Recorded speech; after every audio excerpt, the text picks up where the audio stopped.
Jay Crawford, Adam the Bull, Garrett Bush, Tyvis Powell, Jason Lloyd. Plus, ba-da-da-da-da, you're loving him, Mikey McNuggets. And so many big names, it would take me hours to say all of their names. The ultimate Cleveland sports show starts now. Booyah! Hey everybody, welcome to the Ultimate Cleveland Sports Show. Along with G. Bush and Tyvis Powell, I'm Adam the Bull. We got a lot to get to today. Channing Frye, there's his bobblehead. Right there on the table. I like Channing. And you guys laughed saying we had irrelevant bobbleheads. Well, today it's really relevant. Just waiting for Channing Frye for the right guest to come on through. That's right. That's Mikey McNuggets, of course. We have Steve, Earl, and Anthony in the back. There's Channing's bobble his head. And y'all always mess up black people hair. Look at that. Like, whoa, what's that supposed to be? Why am I getting blamed for that? They got this taper uneven in the back. Like, that's crazy. Like that. Yeah. Like, we would have to go back and get. Look at this taper. It's patchy. If I had a ball, they would have to have the Boosie fade. I want a ball fade on the side. Now, I've always been mad. Speaking of these haircuts, man, is when I used to go to schools. Now, I used to go to predominantly all white schools when I was growing up, and when they would have picture day, they would hand out combs. And I was like, what am I do with that? What am I doing with that, bro? The big tooth I felt like it was one of those things where they said, people got an axe to grind. I'd be like, I used to feel awkward. I used to tell my dad, like, sure. Yeah, like y'all ain't got a brush? No. Y'all ain't got nothing. I'm like, man, it used to hurt my heart. With them wide tooth combs. What do we do with that? No, I got over it though. Well, now if you did bring a comb, you'd be called woke and be excommunicated. Remember, we used to have picks with the fist on it. Yeah. Oh yeah, I remember those. They still sell it. What you talking about? Listen, I just said they still got the picks with the fist on it, man. And what were you going to do? By the way, what were you going to do with those combs anyway? Because your hair was like dry. No. The hair was not dry. Like when you I mean white people. Yes, your hair is. What am I supposed to do if I'm already in school and my hair's all messy? I can't take a brush and fix it. It's messy. It's done. dry. Yeah, the only way you can fix your hair is if get it wet. That's probably what they was in the bathroom. Get your little breeze. Like they used to have. There was a dude named Rick Edgel. Yeah. And he was this white dude, and I was just like, man, I used to embarrass my dad. My dad made me go to like public school after a while because I was like, I went to my uncles are barbers. You met them, right? And I used to go to them and say, I want spiked hair. And did you really do that? They was like, you what do you mean that? Spiked hair, like white guys spiked hair? Yeah. When was this, G? I was like in second grade. I was like, I want my hair spiked. It was like, that's what my dad did. He was like, Dorothy, he's not going. Like, that's it. He's not going. Like, I was straighten this kid out. I was supposed to go. I was supposed to be a 40. You wanted you talking about the mohawk with the spikes? Listen, I was like, I was all into Ninja Turtles and everything. That was a big thing back. That was huge back then, and they were like, bro, you can't get that. Not a Jerry curl or nothing. Nah, man. Then they got me up out of here, bro. I mean, I got picked on. I'm gonna be honest with you. I never in my life wanted spiky hair. Man, I was on it, man. Well, you look good with that. When I was young in the 90s, it was either a ball fade or a ball head. You know, Mike was big at the time, so ball head with the hoop earring. But, I grew up out of it. Eventually FUBU came out. G. Bush got nice, you know what I'm saying? Then I went to the Waves. Look at you with your little part in there. Then I went to the Waves, and then we got it done. Boy, put that brush work in. You gotta put that do-rag on. I wish my hair wasn't thinning. I could so rock the Waves again. Why don't you just shave it then? No, I ain't ready to do that yet. Tyvis, you got enough, bro. You can train that, bro. No, look, you don't. Here's your problem. You don't be training your hair. What does that mean? Training your hair? You gotta brush it. Put a do-rag on. Yeah. It's a grind. If you see somebody with 360 waves, that's a dedicated man right there. I'm not gonna lie to you. Dom DeMarco. That was a crazy joke, Director Steve. By the way, today on the show, we're gonna do a lot of Guardians in just a few minutes. We got to get into the Cavs. The draft is tonight. Mike's got some proposed trades for us. We always love that. So we'll get into all of that. We'll talk about some of the potential guys the Cavs could draft tonight. We're going to start with the Guardians. Yes, sir. By the way, one other thing I wanted to hit on, speaking of race, there's a great movie, multiple meanings of the word race, actually. Okay. I watched a great movie. It was actually 8 years old, but I had never seen it before, called Race, about Jesse Owens. Has anybody seen this?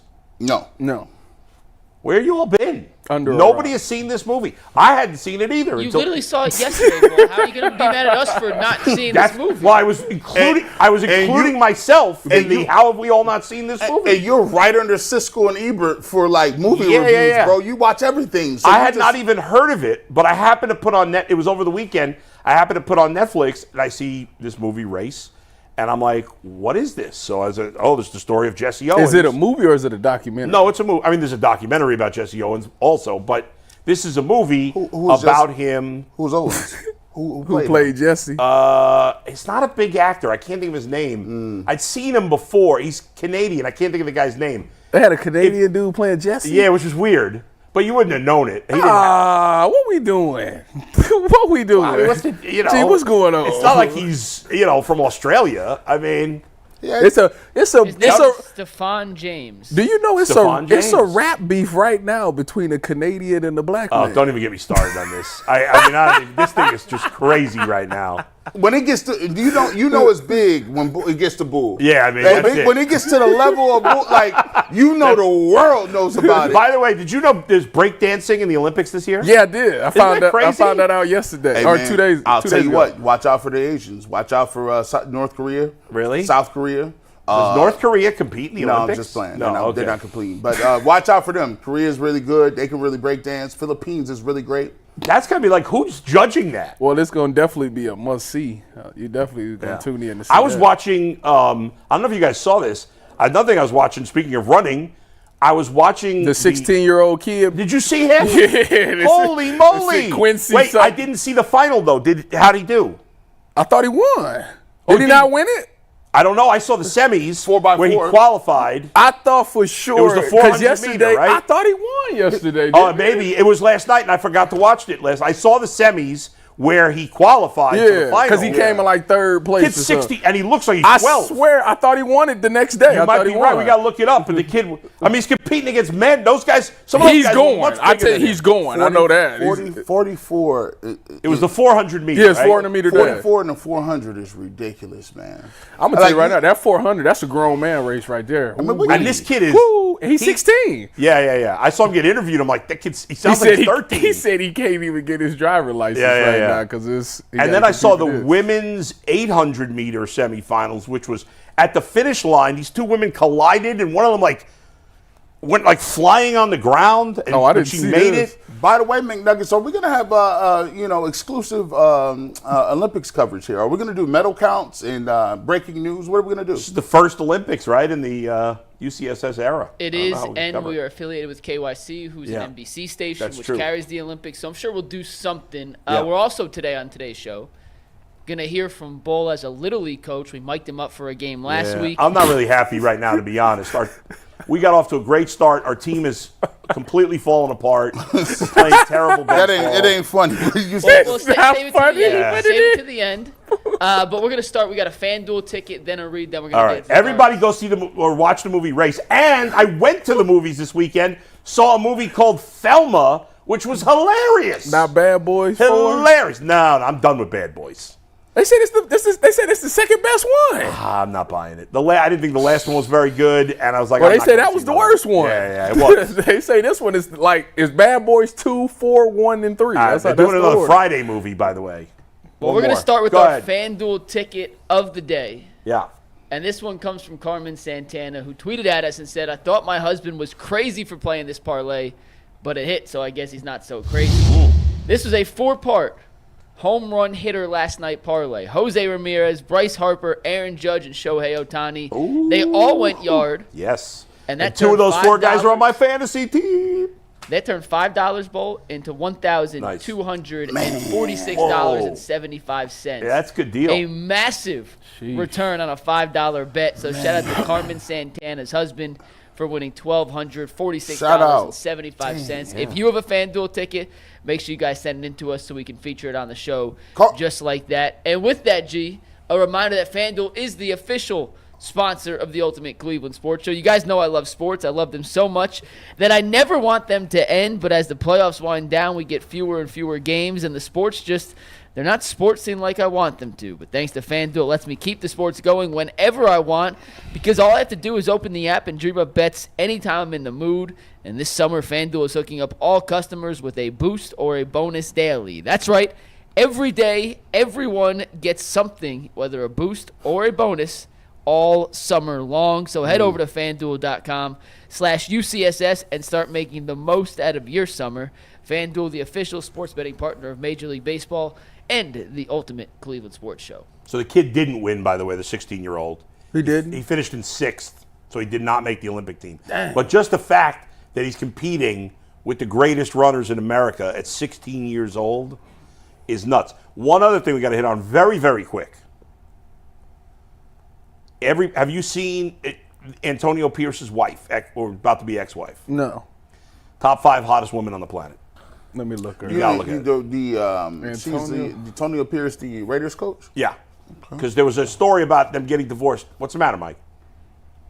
FanDuel pays to be part of these clips. Oh, I'm sorry. And when we do a FanDuel read, we got to start a clip so it starts. You're so right. Now when we clip the Guardians clip, it's going to start with Antonio Pierce's wife being the top 5 hottest woman when it's a Guardians clip. So that's why when we do the FanDuel That's read, right. the I one forgot. can't That's come my into this. bad. So you That's know what my we're going to bad. do? Earl, don't Run- start the clip. run Give it back. FanDuel another read. Give so him we can another start the read. clip. Let's Run go. that back. Here's Run it how back. it goes. You guys know I love sports. I love them so much. I never want them to stop. But as the playoffs wind down, we get fewer and fewer games. And the sports just aren't sportsing like I want them to. But FanDuel lets me keep the sports going whenever I'm in the mood, because all I have to do is open the app and dream up bets anytime. And this summer, FanDuel's hooking up all customers with a boost or a bonus daily. That's right, there's something for everyone every day, all summer long. Just head over to FanDuel.com/UCSS and start making the most out of your summer. FanDuel, the official sports betting partner of Major League Baseball and the Ultimate Cleveland Sports Show. Let's jump right into some baseball here, baby. Let's get to it. The Guardians have won 7 in a row. They are a season-high 25 games over 500. They have the best winning percentage now in all of baseball in the last week. They have passed first the Orioles, then the Yankees, and last night with a win, they passed the Phillies for the best winning percentage in all of baseball, guys. go. And they've won this 7 in a row against good teams. Yeah. It started with Seattle, who's pretty good. Then they swept Toronto, who's okay. And now they've taken the first 2 out of 3 against Baltimore, who, in my opinion, on paper is the best team in the American League. On paper. But you don't win games on paper, guys. You win games on the field. And the Guardians winning more than anybody else. They are the best team. I'm not going to come in here and play, It's a good story. analyst. Yeah. Oh, my, we'll wait till the summer hits and wait till we. No. Right now, today, the Guardians are the best team in baseball, and it's not close. It's not close. They got multiple people on their team that are playing like studs. And I love watching. I go watch the game, and then I like to watch the rewind, right, on YouTube. And the way that they talking about Tanner Bybee, they talking about him like he the next coming. Yeah, he's of been the lights team. out Like, for last Past couple of games. You look at they talking about Quan like, hey, listen, when he comes up to bat, guess what? That's going to be hit automatically. Jose Ramirez is clutch. He's hitting home runs. They got power. They're getting their pitching together. They're finding guys like Freeman to make plays. He's never even been in the outfield, never really done that before. Rocchio's making some nice plays with the gloves. And right now, I'm going to just keep it real. They are the most exciting team to watch. They have the most exciting brand. They got the best uniforms. And right now, they're putting it together against the best teams. It was a pivotal series against the Blue Jays, swept them. It's looking like it's going to be a sweep against Baltimore. They came back yesterday to get 10 runs on the board. I love that. Sheesh. And guess what? They got an opportunity to play the Royals and totally get them off the map. They're like 8 games ahead of them. That's they can right. put them away. I think 9. Even more. I think it's 9 and 10. Yeah, 9 up on Minnesota, 10 up. They're 10 up in the loss column over Minnesota, which is where you – I mean, 32 games It's like back. I'd say they have a 90% chance or higher, maybe 95% chance of winning the division. They'd have to have an all-time collapse to not win the division. Yeah, I don't see any way that happens. They're playing, and by the way, it's not like in the past where every other team in this division sucks. Kansas City's in a slump right now, but they're a decent team. Mm-hmm. Minnesota's a pretty good team. The Guardians are that far ahead because they've been great, not because the other team, not because they're decent and the other teams suck. Mm-hmm. It's because their other teams are decent and they're excellent. Well, I think what you said hit the hammer on the nail. It's the fact that it's not one way that they're winning. At first we were like, all right, we're worried about the pitching, but the hitting started off really good. But it was something that was foreign to us. The hitting always is okay, then it picks up, then it goes down. But they've been so consistent. And I remember last year when they put the lineup chart out and Naylor wasn't on it, and people on Twitter like, oh my God, they're just pitching. They don't care about this game. They punting on this game. And I'm thinking to myself, hold on, let's see.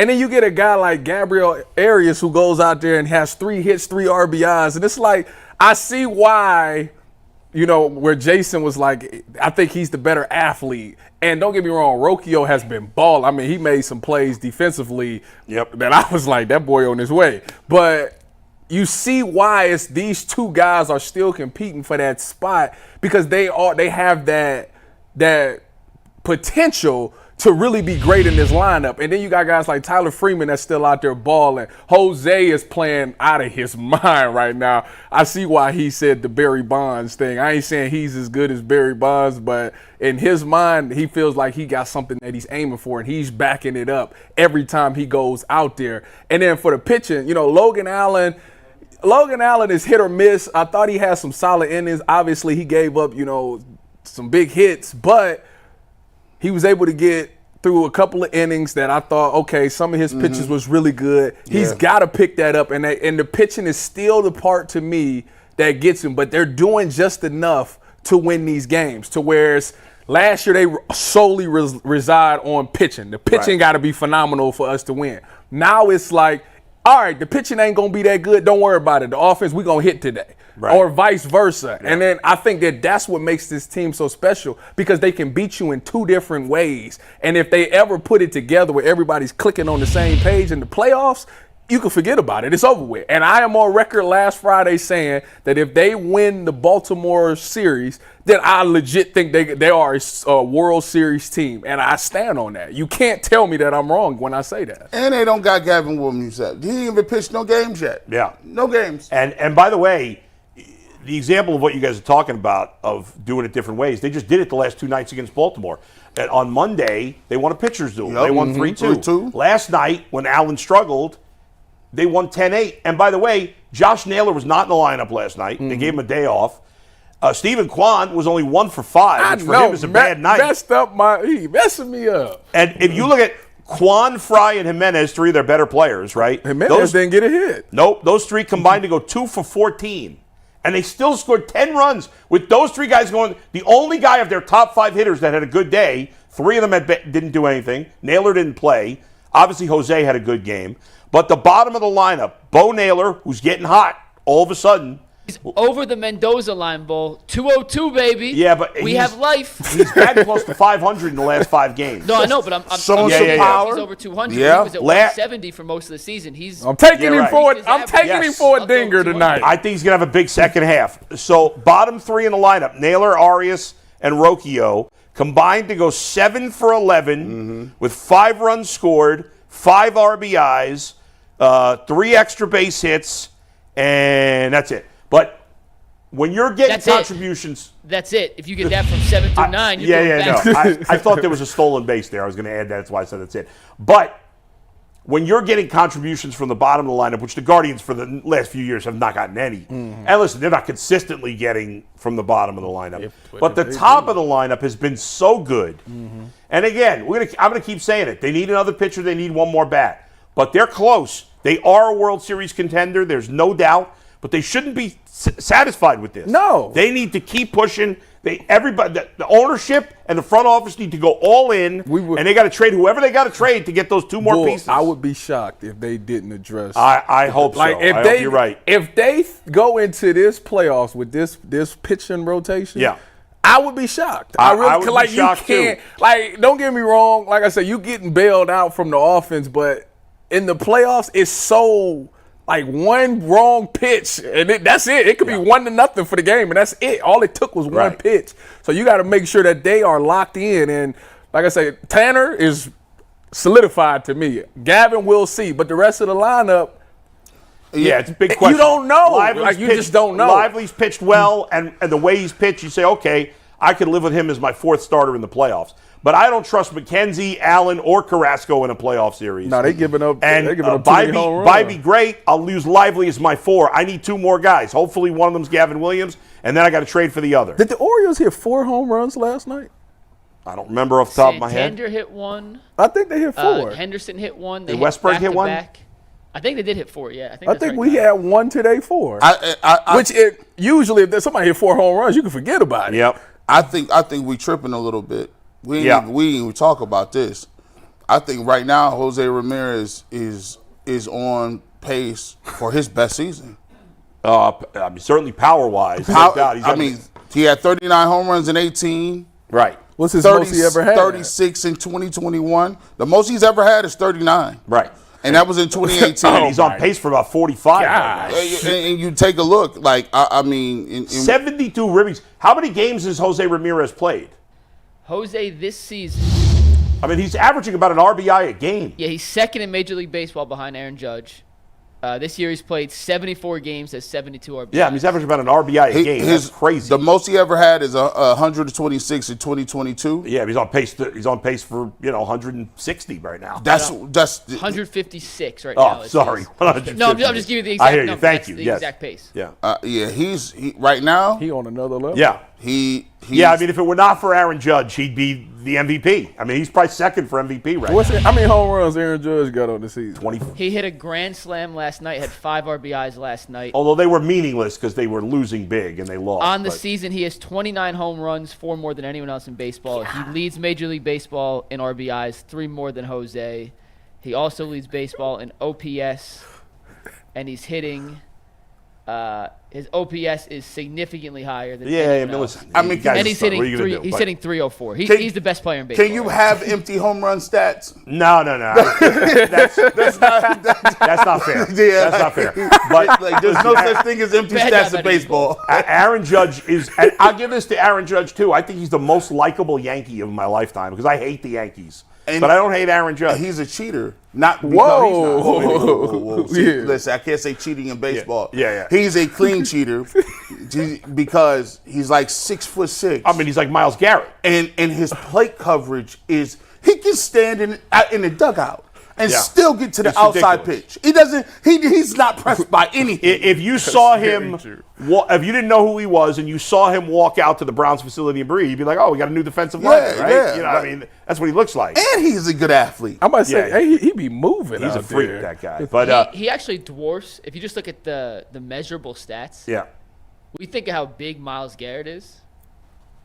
He's listed on ESPN at 6'7", 290. oh yeah, he's bigger than Myles Garrett. What? Dwarfs Myles Garrett. That is a left That's tackle. what they say. That's a tackle. Yeah, right. What? Yeah, I know. Yeah, it's crazy. How he ended up in baseball, I have no idea, but the guy's a stud. But the good news is the Guardians have a ton of studs. They're playing great. They're going to have at least 4 guys in the All-Star team. Naylor, Ramirez, Clase, and Quan are absolute locks. Frye's got a shot. I think Tanner Bybee's got a shot. He got to pick it up, man. Yeah, he's been cold lately, so I don't think he's going to get there. But Bybee's got a chance. Ben Lively has a chance. He won't make it, but he's worthy of consideration, which I would have never thought in a million years could possibly happen. And a bunch of their setup guys have pitched at an all-star level, but setup guys don't go to the all-star game very often. It's very rare. So but they've got, as you said earlier, they've got 10 guys easy playing at an all-star level. Yep. There's not a lot of teams you could say that about. There's probably, 2 or 3 others, maybe. I'm slowly starting to feel like this. Are people turning the corner on the Guardians? Like, usually when the Guardians play well, it's like, yeah, but. Or, yeah, I like this guy, I feel like there but. is less of that this year. There's less of that. Like, I'm finally starting to see people just focus in on, like, specifically what the team is doing and how well they're playing. And it's like, to me, I've always wondered how much, if they do win a World Series, right? How much of the Dolans or cheap stuff will just go away? Because it will slightly have proved that they were correct in their assessment that, look, we can win it a certain way. And there's teams out there like the Dodgers, for all their worth. They're paying a lot of money. Ain't winning a championship. The Mets haven't won anything. And I think Stephen Vogt is very likable. I think the team is likable. For once, like, maybe that kind of overshadows the owner. I think it is right now. I don't think it's acceptable that the payroll is where it is. But I think if they spend money to make the team better here at the deadline, they got to. Then you'll feel better about it. It's less of a story than it's been. I think part of the reason that people are bringing that stuff up less than they have in years past, I think there's two reasons for it. Number one, in a lot of other seasons when the Guardians have been good, they got off to a slow start and then they were good. That seemed to be pretty routine during Francona's time. This has not been the case. They've been good from the jump. I mean, they've been good the entire season. There's been no real slump. You know, they've had like a 5-day stretch where maybe they lost 3 out of 5, 4 out of 5, once or twice. But for the most part, they ain't really been on they haven't really had a long stretch where they haven't played well outside of a couple of days here and there and a couple of bad series. Number two, and I think this is the big one compared to when they've been good at least since the pandemic, is they're hitting with power. That's it. And 2 years ago, it was all singles, right? And so it's harder to buy into that. Right. But they're hitting for more power now. I agree. I put up a stat yesterday. I don't know if you had that tweet that I put, Mike, but I do not have it. I can get it. The Guardians are, I think, 10th in homers, or they were last night. Yes, sir. By the way, that's your best prediction of all time. Unlike bro. Jason, That's your best of all time. who is bitter about it, I love that Tyvus is excited. Right. Because he's feeling passionate about baseball, and I love that. And I'm happy that he's right. I want him to be right. But even better, Tyvus, you like this if you didn't see the tweet. Not only are they 10th or whatever, they might be 9th or 11th, I don't know. But look at this. They're only 5 home runs behind the team in 4th. That's it. Only the Orioles, Yankees, and Dodgers have hit significantly more home runs than the Guardians. That's it. 3 teams. Those teams are way ahead of the Guardians in home runs. But the Phillies are 4th, and they have only 5 more home runs than the Guardians. And it makes you feel good that they could. To me, this series was important because they did it on the road against a team that is playing great baseball. That's good. They got power. They got a young, nice. I mean, look at that lineup. I mean, they are loaded in that lineup. They all look like they played for Cal State Northridge. Like I'm like, we were saying that yesterday. They all look the same. Cal State Fullerton got the whole team out there with the locks going out the helmet. I said that's the new archetype McNuggets. Yeah. I know, and we talked about it yesterday. It literally looks like they're there's like 6 of them that look exactly the same. Yeah. Copy and paste, and they're all different positions. Real quick, before we get to our next Guardians topic. Today's Game 3, Baltimore and Cleveland. The pitching matchup certainly doesn't favor Cleveland. No. Grayson Rodriguez is a nice pitcher. He's good, and Cookie Carrasco has been up and down all Although he's had his best start of the year last time out, so hopefully. If the Guardians can pull off a dub today, this particular pitching matchup, and obviously they can score 10 runs at any point, whatever. But if they can pull off this today, how impressive of a sweep would this be in the grand scheme of things to go into Baltimore with the 3 pitchers they had on the mound and come away with a series? Extremely impressive. Now, they didn't have to face Corbin Burns in this series, but, so you didn't face their best pitcher, but still. Even if they do lose today, it's still impressive. To go on the road, as G just said, against, one of the best teams in baseball and take care of business like that, coming off a sweep at Toronto, coming off 2 out of 3 against a good Mariner team, and now, as G said before, you get a chance to put your foot on the throat of Kansas City. Then they play the awful White Sox, who they've actually not played great against for whatever reason. But hopefully they take care of business. San Francisco's not very good. You're playing a lot of bad teams after Baltimore, or mediocre or bad teams after that. So there's no reason they can't be 30 games or more over 500. The Guardians, I mean, think about this. If they sweep them 3 series after this, it's done. It's done. Well, think about this, Tyvus. They have 85 games left. They could play a game under 500 the rest of the way. Can you bring that back up, Mike? They could go they got 85 left, so that's 42 and 43. If they go under 500, 1 game under the rest of the way, and I think we all think they're going to play better than that. they would still win 93 games, playing one game under 500. I think they're going to win 100 games this year, and I would have never guessed that before the season. I was going to go. That's impressive. I was going to go higher than that. I'm like, bro, You going higher than 100? They might win 105 games. I mean, the way they're playing, they might. Yeah.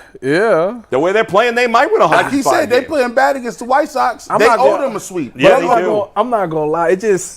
When you say that, it sounds so crazy. Yeah. They win 100 games. Yeah. Like that. That's nuts.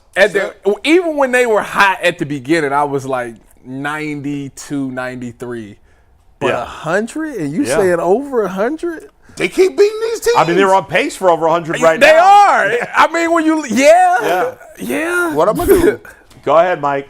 We have another Guardians topic that Yeah. I'm very curious to see how you guys, which side of the fence you guys choose in this. But first, a word from eBay Motors. Passion, drive, and patience. That's the formula for winning championships. It's also what keeps your ride or die alive. eBay Motors has everything you need to maintain your vehicle and level it up to peak performance. Superchargers, roof racks, exhaust kits, LED headlights, and more. Whether you're into speed, power, or style, eBay Motors has you covered. With over 122 million parts for your number one ride or die, you'll always find exactly what you're looking for. And with eBay's Guaranteed Fit, your part is guaranteed to fit your ride every time or your money back. Because with eBay Motors, you're burning rubber, not cash. With all the parts you need at the prices you want, it's easy to make your car the MVP and bring home some huge wins. So keep your ride or die alive at ebaymotors.com. Eligible items only. Exclusions apply. eBay's Guaranteed Fit is only available to U.S. customers. All right, guys, I was thinking this the other day, and I'm very curious to see which side of this question you guys land on. This is I'm tough. going to give you a scenario, and you pick the right answer. The Guardians are up to bat in the bottom of the ninth. There's 2 on. There are 2 outs. And you could pick anyone in the Guardians lineup to be at the plate in that exact moment. 2 on, 2 out, bottom of the ninth. What's the Do score? I get to know? What's the score? You're down 1. Is it playoffs or regular season? Let's start regular season, then we'll go to playoffs. But let's Is start. it a big game? Like you got to win it to get into It's a the big playoffs? game. Yeah, big game. A big Who's? game. Can you tell me who's on second base? That makes a difference. Hey, You asking a lot. I like that. Hey, Schneeman. good questions. I like the Daniel good questions. Schneeman is Daniel on second Schneeman base. on second base. Daniel Schneeman's on second. It's just funny to say. It's just fun to say Daniel. You know Schneeman. what's funny? Because that does make a difference. It Who's does on make a second All right, base? all right. Now, Okay, now, so let me clarify the situation Yeah. again. It's August 23rd. It's 74 degrees outside. It's 9:21 p.m. Okay. There are 2 on. Schneeman at second. Bo Naylor at first. There are 2 Okay. outs. It's an 0-0 count. Who do you want at the No, plate for the Guardians? I do- Down 1, 2 on, no, 2 no. outs. I need one more. I need one more. And this my is the most gosh. important. This is the most important. Is it a lefty or righty on the mound? Oh, that is. That is a Does make good a question. difference. But for this case, let's just pretend it's a righty. Righty. That's okay. Righty on the mound. Okay. No 0-0 count. Schneeman Daniel is at Schneeman second.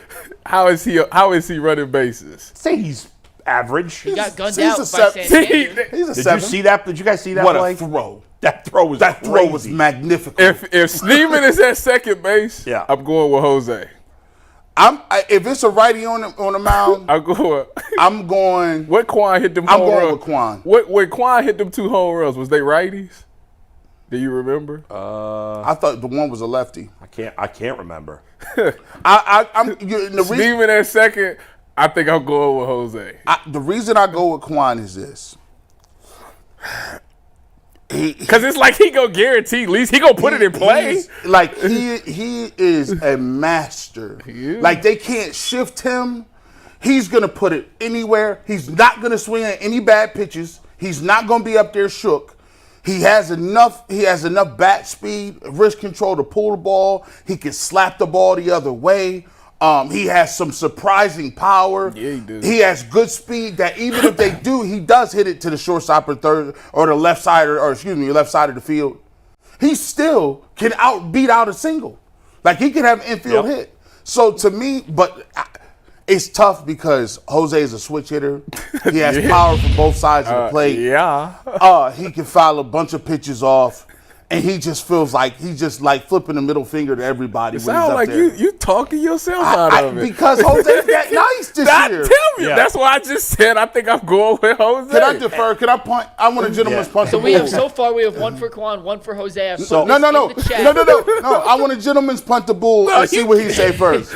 So, what's great about this question is there really are three excellent choices because Josh Naylor would be a good choice too. He does. And if you either look go at- strike out or hit a double or a home run. If you look at their playoff statistics, Josh Naylor, now he hasn't played in the playoffs as much as Jose has, but Josh Naylor's actually been better in the playoffs in his less trips to the plate than Jose has. But Jose's played a lot more. This is In a the regular end, season game. This is a regular season game. We're down one. It's the bottom of the ninth. In the end, I have to go with Jose, and here's a couple of reasons why. As much as, yes, the percentage chance of Stephen Kwan right now getting a single versus Jose is obviously a little higher because Kwan's batting, 387? 385. 385. And Jose's batting, what is Jose batting, 320? 279. 279. Oh, my God. I didn't even realize it was out. But it's almost irrelevant what his batting average is because he's such a good-time clutch hitter. But we're talking about one clutch at bat. Jose has played in way more big games than Stephen Kwan has. Yes. Kwan has the experience of his rookie season, and there were some big games then. Josh Naylor certainly too. But Jose was around for the last group of really good team, right? Mm-hmm. Last group of great runs that the Guardians had. So he's been in many of these big spots. We know how clutch he is. We know that Jose does not feel the pressure of the moment. Yes. He doesn't, especially in the regular season. When he is healthy and right, he is as clutch a hitter as there is in all of baseball. And right now he's healthy and right. Plus, I'm down one. It's the bottom of the ninth. Mm-hmm. Yeah, Kwan could get me a single, To tie it up. and he might be more likely to get a single than Jose, but Jose is more likely to get an extra base hit than Kwan. And I don't want to just tie the game. I want to win the game. I want to walk it off. He gonna walk the thing. Jose's more likely to get an extra base hit. He's more likely to get a home run. There is no bad choice here. Stephen Kwan is a great choice. Josh Naylor is a great choice. He's big-time clutch. But Jose is the clutchest of the three. He's the best power hitter of the three. He's the best base runner of the three. And he's the most experienced in big moments of the three, which is why ultimately I'd go with Jose. So let me ask you, what if Jose was at second base? You had to pick between Naylor and Kwan. Playoff game. In a playoff game, I'd take Naylor. Okay. I'd take What Naylor. about you, G? It's risky because What Naylor's is it? boomer. Jose boomer is bust. at second. You got to pick between Kwan and Naylor to take the swing. Oh, well, I'm going with Naylor because I need to give me two. I'm greedy. Yeah. I'm Project Stockpile at the plate, Wait, too. Gee, you started with Quan over I know. Jose, and now you're pivoting to Naylor over Quan. No, but because I might get that 2-run home run. Yeah. Is it tied or we not ready? So Kwan can't do it? Not like Naylor. That's true. Now here's listen. So as I listen to Bull, the reason I keep sitting because right now I'm blinded by I'm a prisoner of the moment. Right. Quan Every time I see Quan, it's a hit. I expect him to get a hit every time. It's just every time. It's like it's hard to bet against him right now. yeah. It's like Steph Curry when he hit and you like if it's half court and it's the buzzer beater, you like, bro, that's about to go in. I was saying yesterday or Monday on the Guardian when I was doing the Guardian show with Zach that and you mentioned Steph Curry, so it reminded me of it. Stephen Kwan is the everyman. He don't look like a professional athlete. Nope.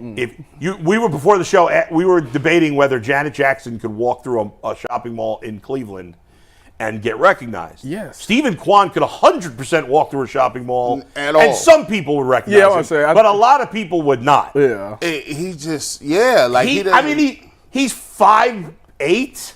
wasn't a big prospect. Not at all. And then we talk about it. His glove is he's a Gold Glover. He's good at everything. And now the only thing he didn't have was power. And he's never going to hit 40 home runs. Right. But if he get can the become double- a guy that hits 15, I'm gonna 20, say, then forget about it. digits. Man, That's all I asked for. Yeah. He get 15. That's all I Again, he asked plays for. great defense. He can run the bases. He can throw. He obviously can hit for average. Is it too late to pay him? I mean, is he? It's going to be tricky. I don't know. Okay. But the thing is, like, you see Stephen Kwan as a regular person, right? Yes. Tyvus, you guys really aren't regular people. You played at the highest level of college football. He played in the NFL. I'm a regular guy. No, you are. You are down-to-earth regular guys. I just mean you guys have played high level of sports. Yeah. I mean, people like me that never played beyond high school, I look at Stephen Kwan and I'm like, well, Stephen Kwan looks like me. I mean, I weigh a lot more than he does. Yeah, you're not a regular But you know what I mean? Like, Yeah. not regular. And that's the same thing when with you Steph see Curry. him, you'll be like, That's he why look people like a regular Steph dude. Curry, because you see Steph Curry, you're like, He look like a that's it. Look at him. Tyvus is not regular. Just to He's put not it in regular. perspective, he could like really mass murder a lot of people with his hands. Like, and did, like, think about it. Man, Like, you went dark on that one, G. Like he can no, talk. like, hold on now. Well, like, you if you talk try- about if- yourself. Think about it. If you tried to run from Tyvus, he's catching you. That's probably And true. then if he gets his hands on you, he's stronger than you. The true, only too. way Tyvus is not committing these acts is there's the cops out there and they Yeah. will shoot you. That's true. That's it. Yeah, but if you can't just- catch anybody at this point. You Oh, I can't. can catch a few Oh, you people. can? I can catch. I got reserves. It's called reserve. Every athlete has reserves that they can get to. Yeah, that's true. By the way, can you bring up the picture again? I know this is out of left field. Can you bring the picture of you guys at the Emmys the other day real quick? Yeah, Because give us a sec. We who gotta was pull it that said, was it Jason? You said that we all look the same. No, well, I had a brain fart Look on the that. same? No. I was losing my mind. But somebody said that it looked like G showed up with his 4 kids. In this picture. I can So much bigger. I don't know who said that. It might have been one of our super chatters. I think it was a fan online. I don't get this. I get this a lot. I'll be at Home Depot. I was at Home Yeah. Depot the other day. Yeah. And they give you that look that once, and then they Yeah. look at you again Oh, and be yeah, like, "Hey, G. Bush. Yeah. Hey, man. Dude, I'm sorry. I wasn't gonna say nothing, but man, I didn't know you was that big, bro. I know. didn't How do know they not know at this point? Like, we've been doing this because 2 you always- years. he But the sit chair, down. It's that 'cause chair, you sit this down. is the masking chair. When you post up in this small, remember when Aditi sat in this chair? Yeah. She had a booster seat. Like, That's she true. had to put like pillows right here. Didi was like, That's true. If like you're looking at the screen right now, you don't look that much taller than me. no, we In like the- 5'8" right here. Right, and you're like 8 inches taller than I am. So that when I What are say, you, Ain't you 6'5"? yeah, they be You're looking 9 up- inches taller. And they'd be like, dang, this dude is. on- And they'd be like, how much do you weigh? I'm like, bro, like, if I was 290, I'd have abs if I was 290. For real, 290, like, if I had abs, like, that'd be crazy. Like, yo. By the way, that picture. What was that movie? Remember the movie with Mark Wahlberg, where it's 4 adopted brothers and 2 are white, 2 are black. Or brothers. 4 brothers. I feel like that picture could be the sequel right there. It is. If I was, That's wild. 290, I would have that. Yeah, bro, I'd be ripped. I'd be shredded. They like, man, how big is you? But sometimes you make me short. I'm 6'3". Tyvus, G's a giant. That's what I'm Tyvus saying. is a large dude. at playing Big guy. corner. That's That is big for. Yeah. That, I don't like that. I Like, wasn't this weight though. Obviously, retirement has been good to Tyvus me. is packing on the dad bod. Yeah, I gotta lose this. We'll get back to baseball at the end of the show, and we Yeah. bring in the mic'd up package with you, Bull. But Yeah. we're gonna pivot to the Cavs because Yes. it's the NBA draft tonight, and tonight. By the way, on the Cavs, let me tell you this real quick. Shoot. On my podcast that'll be out later today, I spoke with Kenny Albert. You guys know Kenny Albert. He's doing course. play with. We'll have him on the show. He'll come on the show during football season. He told a funny story about Kenny Atkinson because he and Kenny Atkinson went to high school in Long Island at the same time, and he saw Kenny Atkinson play in a high school all-star game in Long Island. that's crazy. As he was like a high school. He already wanted to do play-by-play, because he comes from a play-by-play family. And anyway, he got a chance to meet him there, and he told a funny story about it. So we'll have that later. Make But sure you guys he check it spoke out. very highly of Kenny Atkinson. He's very People who he's have a worked big with fan. him and know him, Yeah. big fans of Kenny. Yeah. And tonight, when the Cavs are on the clock at 20, we will be live on the YouTube channel. It'll just be me, no Jason tonight, but we'll be doing a live Cavs draft watch party and reaction. I'm going to fire up the stream around 9 o'clock-ish, and we'll go till after the Cavs make a pick and or right. trade or do whatever they do. So make sure you guys tune into the YouTube channel, hit the subscribe button so you get notified when we go live. But around 9 o'clock, around the end of the lottery, and then we'll go through after till they make a pick and give you some instant reaction, whoever they take at 20, and or if they Draft make a starts move at up 8 down. or 7:30? It starts at 8 o'clock tonight. Okay. And the first round picks go kind of fast. Yeah. The NBA draft. It's not like the draft. NFL where it takes forever. Takes forever. No. I did ask you guys, though, to give me one name who you thought would be a slam dunk pick for the Cavs at 20 if that player is still on the board when it is time to be drafted. We each have an answer. And, Tyvis, we will start with Did we your all give answer. different answers, Mike? We all have 4 different answers. Okay, good. Oh, I went with Johnny Furphy. That's such a weird name, isn't It it? is. I feel weird not, saying it. Why just not Australian. why not just say Australian. Murphy? Like, why I gotta be Furphy? But anyway, Name time. It's what we listen, do. I went with Johnny because listen, Yeah. I looked at the Cavs and I looked at just the past couple of NBA champions and some of the top teams in the NBA. All right, G, you've been looking at it. You got to study these things. Mm-hmm. What is it? The one thing that the Cavaliers don't have that these other teams have? Every championship team has a cold white boy on their team. And we do not have that because Max Strus is not that. I mean, obviously he has his moments, but he's not that. Is Max Strus even white? I feel like he's... Is he not white? I don't know. I feel so. I feel like white. he is. Strus is white. Yeah, we need that cold white boy that you don't know, that know that can take you off the dribble, that can dunk, that can shoot. I think that obviously we picked 20 in the draft, so a lot of the best prospects will be gone by the time that we pick.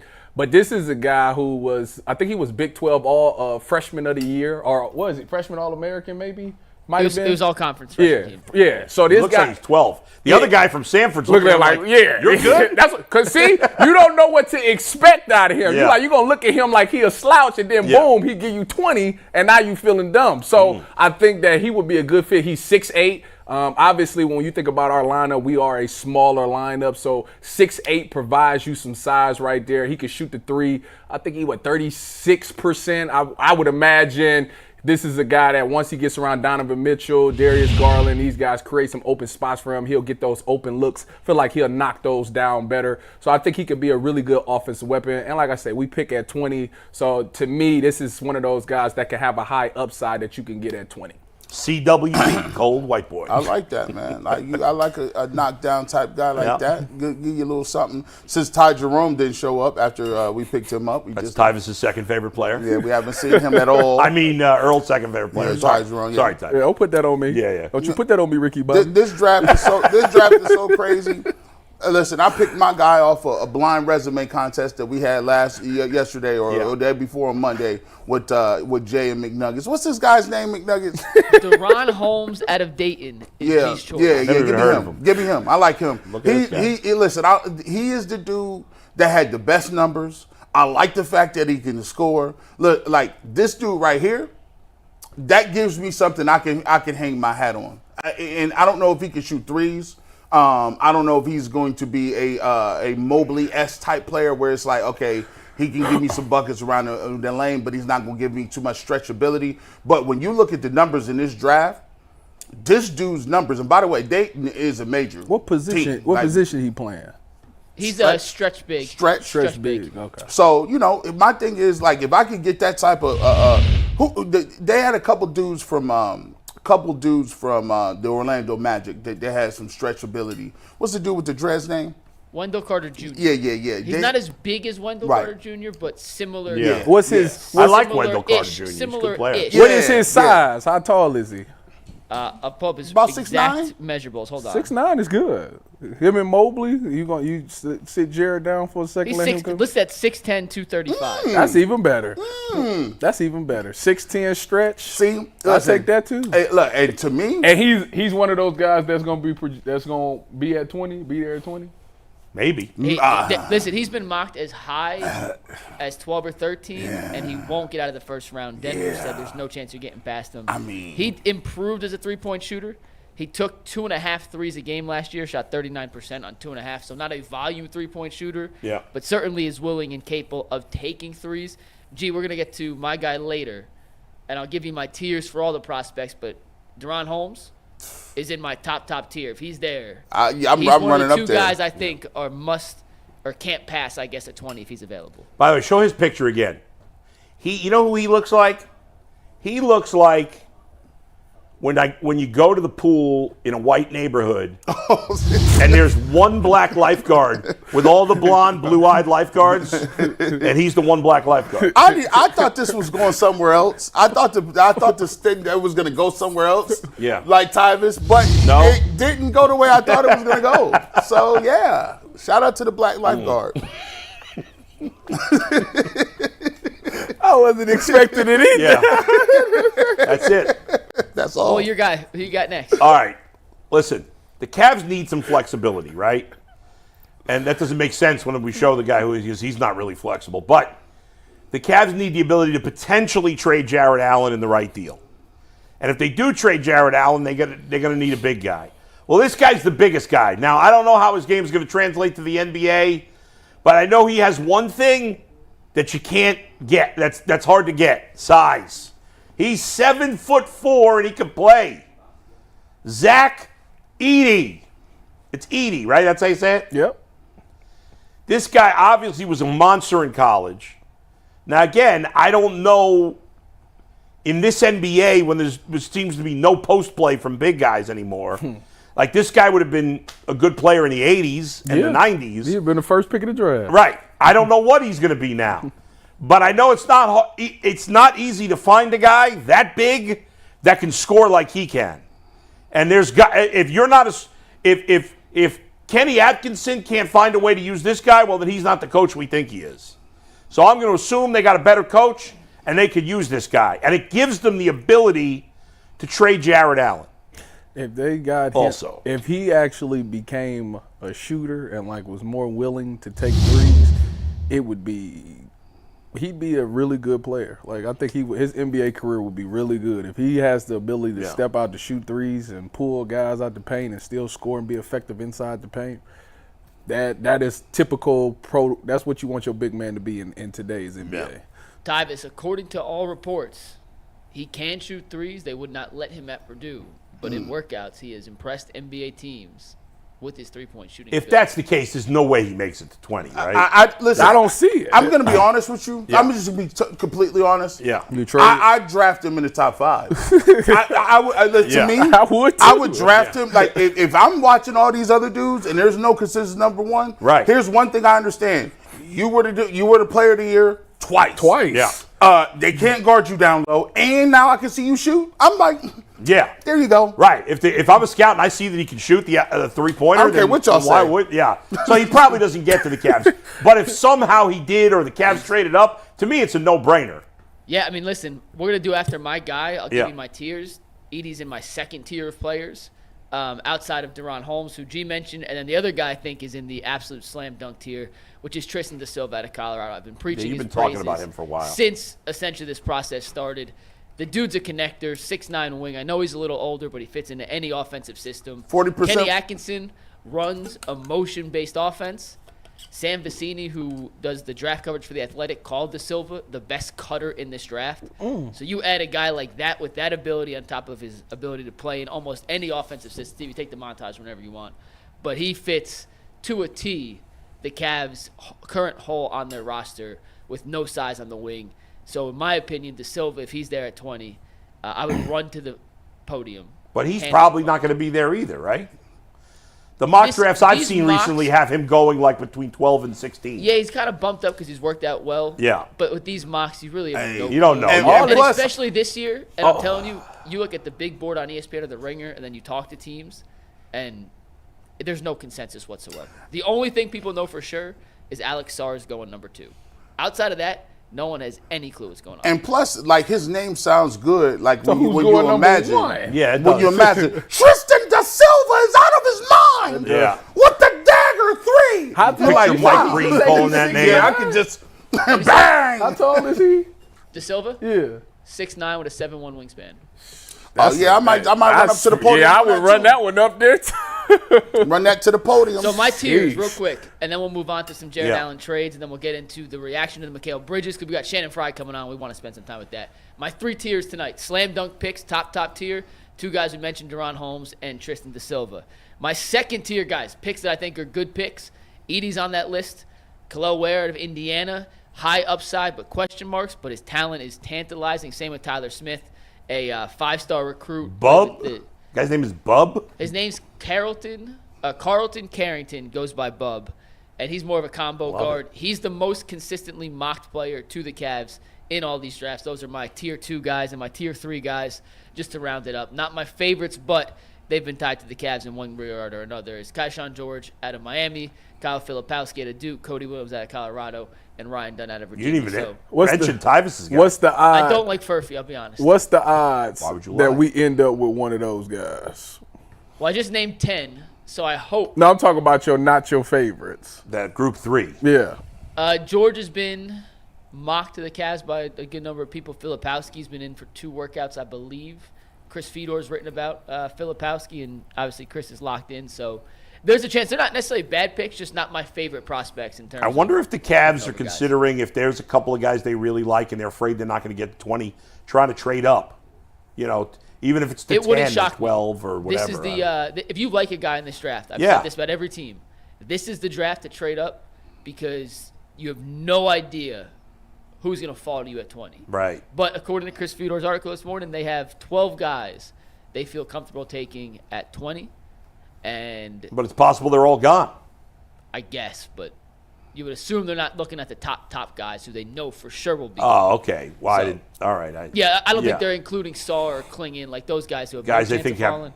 Yeah. They think there's 12 realistic guys that they like. I don't buy that there's 12 guys. That's a bogus number. Who knows?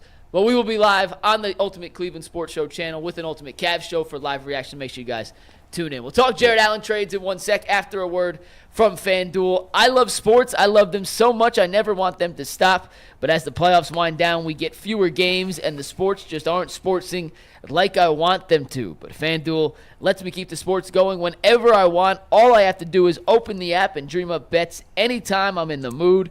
And this summer, FanDuel is hooking up all customers with a boost or a bonus daily. That's right, there's something for everyone every day all summer long. So head over to FanDuel.com/UCSS and start making the most out of your summer. FanDuel, the official sports betting partner of Major League Baseball and the Ultimate Cleveland Sports Show. Very good, Mike. Jarrett Allen, will he or will he not be traded this offseason? That's one of the big questions after the draft, once the league year starts next week. And we've talked a lot about it, the possibilities of trading both Darius and Jarrett Allen. So Mike has created some trades for us, some potential trades that you believe are all based in reality. Based in, if it happened, I wouldn't be like, oh my God, where'd that come from? Right. So I think these are at least. And you've tried, and unlike most fans that try to make trades and they end up being one-sided for their team, Yeah, try to make this fair. you've tried to make them these fair. Yeah. And so in this segment, we're going to decide, the three of us, whether we would make this trade or not if we were the Cavs, right? Exactly. Okay. Just simply from a Cleveland perspective, yes or no. Got it. And then we'll We understand the and assignment. there's a big point, G, real quick. Okay, that's what I was going to say. When we You get got to to the end, there's a theme. point that I kind of came to at the end. I'm curious if your guys' conclusion is the same as mine after going through these. So, and also want to reference, the goal is to try and find a wing. That's the biggest hole on the roster. Most of these involve trying to find some sort of wing that you can plug and play and be an immediate upgrade over their current wing situation. With that being said, the first hypothetical Jarrett Allen trade involves Kenny Atkinson's former team.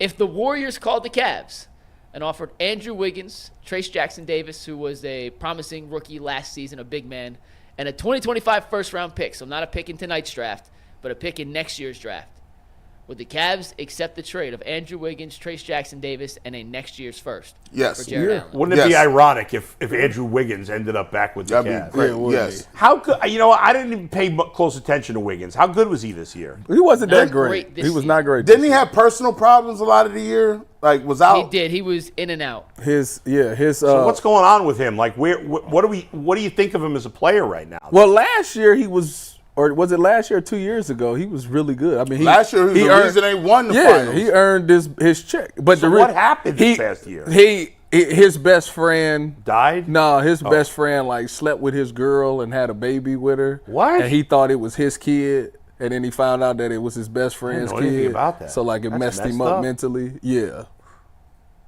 That is messed up. Yeah. Jeez, what a Hey, friend. man, that's why you keep your wife at the crib. Nah, bro. You can't be Yeah, selling that so friend like you that. can see That's why messed he up. was messed up this year. He be like, yo, you was at the crib? The two closest people to him kind of deceived him. All right. Yeah. Well, but do we know he's going to be over that? I mean, that's not something easy to get over. Yeah. I'd make the move. I would do it? I He would need a definitely fresh make start. the trade. He need a fresh start. He need to get out of Oakland. Is Come his over friend, to Cleveland. His friend's not another player on the Warriors. No, I think this was a like regular I think guy? they said it was like a childhood friend or something like Jeez, that. what a scumbag. So Tyvus, you said you would. I would make that trade. I G. Bush think says it's an yes. upgrade. It gives you the size that you want. He's a defensive guy. He's gotten better at the 3-point shot. Plus that first round pick could be valuable. Heck because- yeah. Because But why would Golden State do that, Mike? Because they haven't had a center essentially in the entire run, and Draymond Yeah. does not provide. Rim protection. I mean, he's a good defender. Don't get me wrong, but he's not Draymond of 5 years ago where he was an elite defender. But are they any good anymore? Even though Steph's still really good, are they? They're at a crossroads. They have to decide. Are they if just going to be a wanna bad go- team now?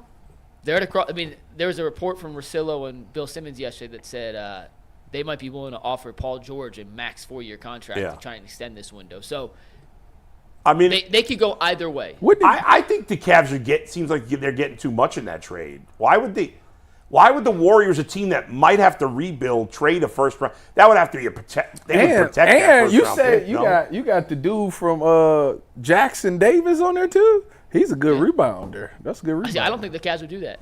You don't think they would? huh? They crazy. I don't think You don't trust Andrew Wiggins? I don't trust Andrew Wiggins whatsoever. I guess it depends on what you feel about Andrew Wiggins. yeah. Yeah. If I feel like he's in a good mental state, and I think he's ready to play basketball, and I would have to assess that. I think Andrew Wiggins is the first step in getting you back into contention, because what's the thing that you got to be able to do?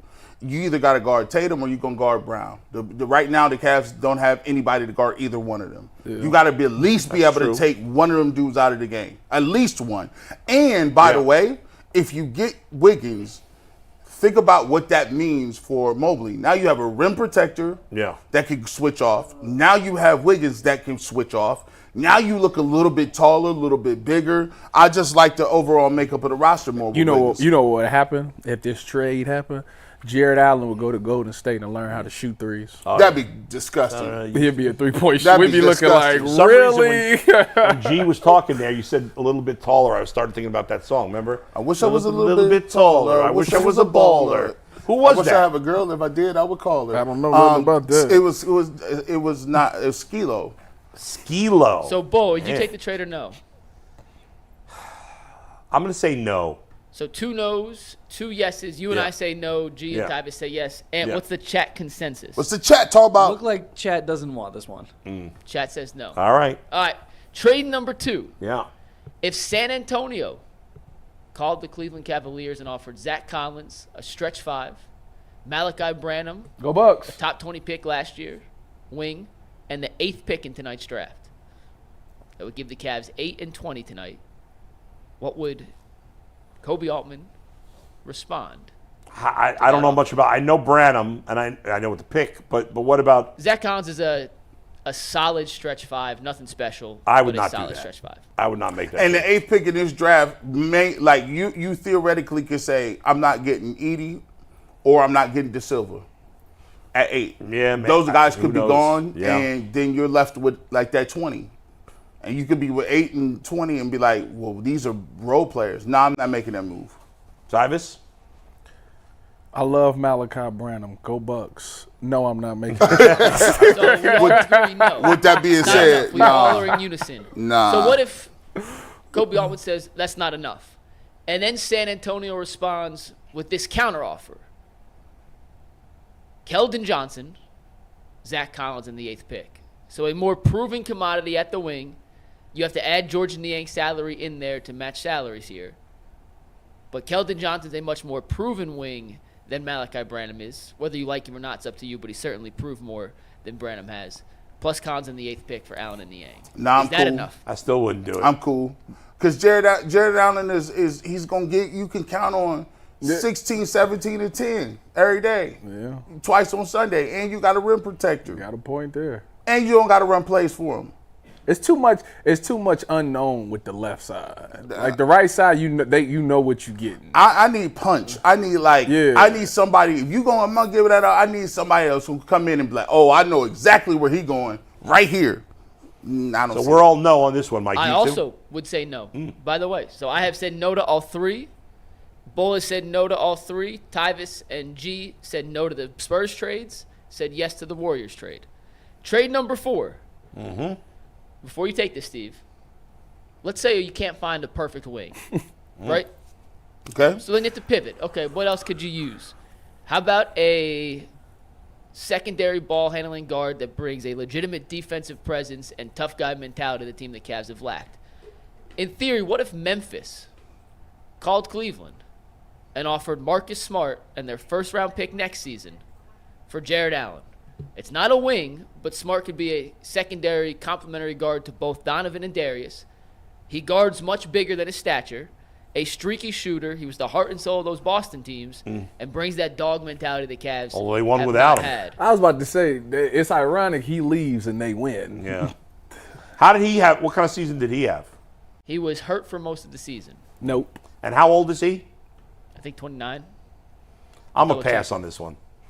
I think I'm going to pass. I've always liked Marcus Smart. I like but Marcus Smart, I too, feel like but his best days are behind him. I mean, I think that he would just be that veteran leadership that you want and, obviously keep guys in line, but when push come to shove, I don't know how much is left in the tank. Here's why I would consider it. There is a lot of overlap in skill set between Mobley and Allen. We already know that you're not going to get maximum production out of Mobley as long as Allen is sitting there. I think Mobley's a 5. I think Allen's a 5. I just think Mobley happens to be better defensively, a better athlete, and is way younger. If you can give me a guy that I can say, okay, I can now play physical. I'm thinking about all these guys. I want a guy that can switch off on Drew Holiday and be physical. How tall is Marcus Smart? About 6'4". 6'4", 6'5". He's listed at 6'4", 220. Former Former defensive player of the year. Yeah. He guards bigs very well. He's tough to move in the post. He can guard up even though he's not a 6'7", 6'8". He's coming off a year where he was injured, and he's 29. We're flawed, right? Well, Jarrett Allen's coming off a playoff series where he was injured. Yeah. And he didn't play. So my thing is, I would look at it because it gives you more versatility. I can run with him and Donovan Mitchell. Donovan Mitchell is a thicker type player. I think when Donovan wants to, he can be a good defender. And now I'm looking at it where I might think about making this move. All right, I ain't gonna lie. G's in. I ain't I'm out. gonna lie. Tyvus? I'm not gonna lie. It's risky, but it shakes things up a little bit and gives me more versatility against some of these other teams. Think about the improvement from Garland to Marcus Smart. We're not giving up nothing in the front court. He could guard. He could switch on Tatum, Brown, Drew Holiday, Maxey. He could guard. It gives them a physical presence to the front court. I like it. Tough, Tyvus. I can see it either way. You know what? If they made the trade, I wouldn't be mad at it. I wouldn't be salty. All right, Mike. This was my favorite one I came up with because I think it makes you think the most because it's not a simple plug and play. It's we have to reconfigure how we look at this Cavs team, and adding a third guard of that caliber who could play alongside Darius and or Donovan, can put either of them off the ball if needed, and is a streaky shooter with the defensive instincts he brings, is intriguing. I think at the end of the day, if that was the best offer, I'd have a long, hard thought about it, and I'd eventually say thank you, but no thank you.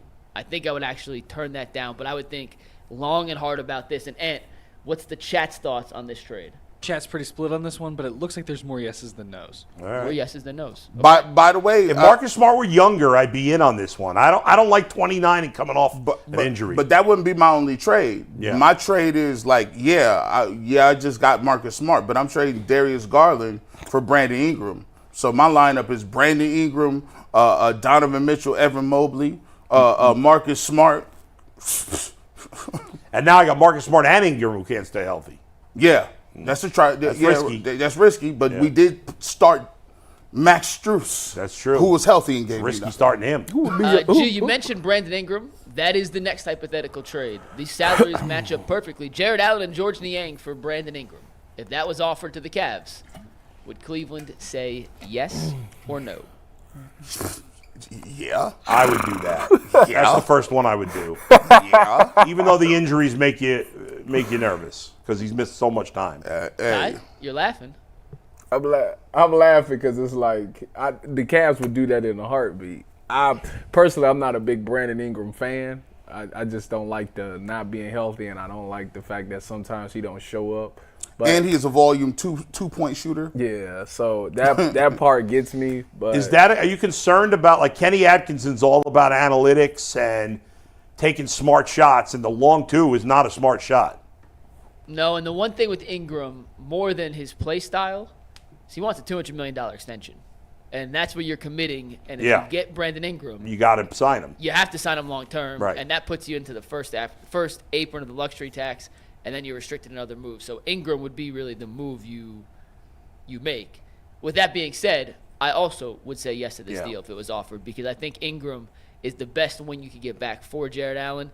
And even if he's not a perfect fit in an Atkinson offense, I believe with the right guys around him, he can flourish. I am nervous about the injury history and his ability to live up to a contract extension that he's going to get. By the way, it's not a matter of will he get it. He's going to get it. Yeah. Is he worth it? We'll find out. But we all say yes to that one, correct? Yeah. All four of us? Yeah. Yep. All right, next one. Let's say the Pelicans say Brandon Ingram's not on the table. So they counter with this. Jarrett Allen for Dyson Daniels, who was the 8th overall pick 2 years ago. Jordan Hawkins, who was the 14th overall pick last year, 2 wings. Daniels, a bigger wing, more of a defensive guy who's shown an ability to make three-point shots. Hawkins won a championship at UConn, was known as a Ray Allen light in terms of play style, a 6'4", 6'5" shooter, plus their first-round pick next year. Is that enough for the Cavs to say yes to Jarrett Allen? no, sir. No, I'm out on that. I like Dyson Daniels, bro. I like him a lot. Dyson Daniels is the reason that Brandon Ingram is on the block. They like him too. Like, that's why I don't think they would have him out there. Like, and a first round pick. Look, You're in. Here's what I'm gonna say. And I want to preface this by saying I'm not saying that I'm not a Jarrett Allen fan. The problem that I have with Jarrett Allen, and it's not even a problem, it's Evan Mobley. That's it's not Jarrett Allen. It's not Jarrett Allen. Just, it's Evan Mobley. Yeah. I've come to the conclusion that they cannot play together. and you're unwilling to give it a shot with a new coach. Oh no, because I just don't think that is Jarrett Allen the shooter all of a sudden. Nah, I don't think Evan Mobley gonna wake up and be a shooter either. He may improve in that area, but we ain't got time to wait on it. Well, Jarrett Allen ain't going nowhere because Donovan said he's not going. That's another thing. Donovan likes him. So if Donovan says that, then he better make sure Evan comes in and is a 3-point shooter next year. I love this exercise. I was hoping Mikey was going to give me the Darius Garland thing, right? But the problem is Darius Garland does not have a trade value right now. No. His value is in Timbuktu somewhere. Yeah. This, I kind of, it's hard to think that even Allen is on because guess what? Kenny Atkinson just signed up. Right, and they have a relationship. And they talk about, like I just heard, they looking to sign a deal any day now. Right, that's what didn't Jason Lloyd report that? Yep. Who? Donovan Mitchell. Yeah, but also Jarrett Allen has a relationship with Kenny Atkinson. And so obviously Kenny Atkinson loves Jarrett Allen. Yeah, he gave him so for me, Jarrett Allen is not on the block. Yeah, they put that to bed when they hired Kenny Atkinson. That Jarrett Allen trade thing is done. It's done to me. And now here's the thing: would he have to come off the bench? Who? That might be a thing. Who? Jarrett Allen. Jarrett Allen's eligible for a 3-year, $90 million extension in a couple weeks, by the way. Just a heads up. Would you make that trade? For the Pelicans duo of Daniels and Jordan Hawkins? Yes. No, I would not. Okay. So you made all these trades and you would only do one of them so far, even though you created them. Yeah. One And in a We'll possible. get to my big point at the end because we have one more trade. Okay. And it seems like you guys are in line with my I big point understand here. what your point is. I get it. Last one. Now, this is the ultimate pieces for $1. If the Thunder called the Cavs and offered Kenrich Williams, who is a 6'7", three-point shooting, he's short, but he's a 4, so No. stretch 4. No. I never even heard of those Dieng, guys. No. so Who was a lottery pick 2 years ago, who's a 6'10" stretch wing. No. The 12th pick tonight and a 2027 first. No. I say no as well, by the way. And by the way, and all these picks that's thrown in, I don't trust Koby Altman to make them picks anyway. That's fair. That's a good point. I don't want you taking those picks because if it ain't the first through the third pick, you've missed on 5 before. You've had the 5th pick and you swung and missed. You had the 8th pick, you swung and missed. Now, I wouldn't call Colin Sexton a complete swing and miss. He did average 24 in this league, but no, I don't trust Koby Altman picking players. So no, I don't want So those we're all picks. saying no to this last one? Yeah. So your point is the Cavs are probably not going to trade Jarrett Allen because there's not a good trade to be made. My point is there has to be a 3-team trade to make sense. Unless there's one more, which I'm going to do a read to get to. I'm still figuring out if it works under the new CBA. But this is actually the best one if it works. So let me tell you Is it about with the Knicks? in 1 second. It is with the Knicks, Bull. And if you guys saw the big news, they traded for Mikal Bridges. We'll talk about that in a sec. Yeah. But first, eBay Motors, passion, drive, and patience. The formula for winning championships is also what keeps your ride or die alive.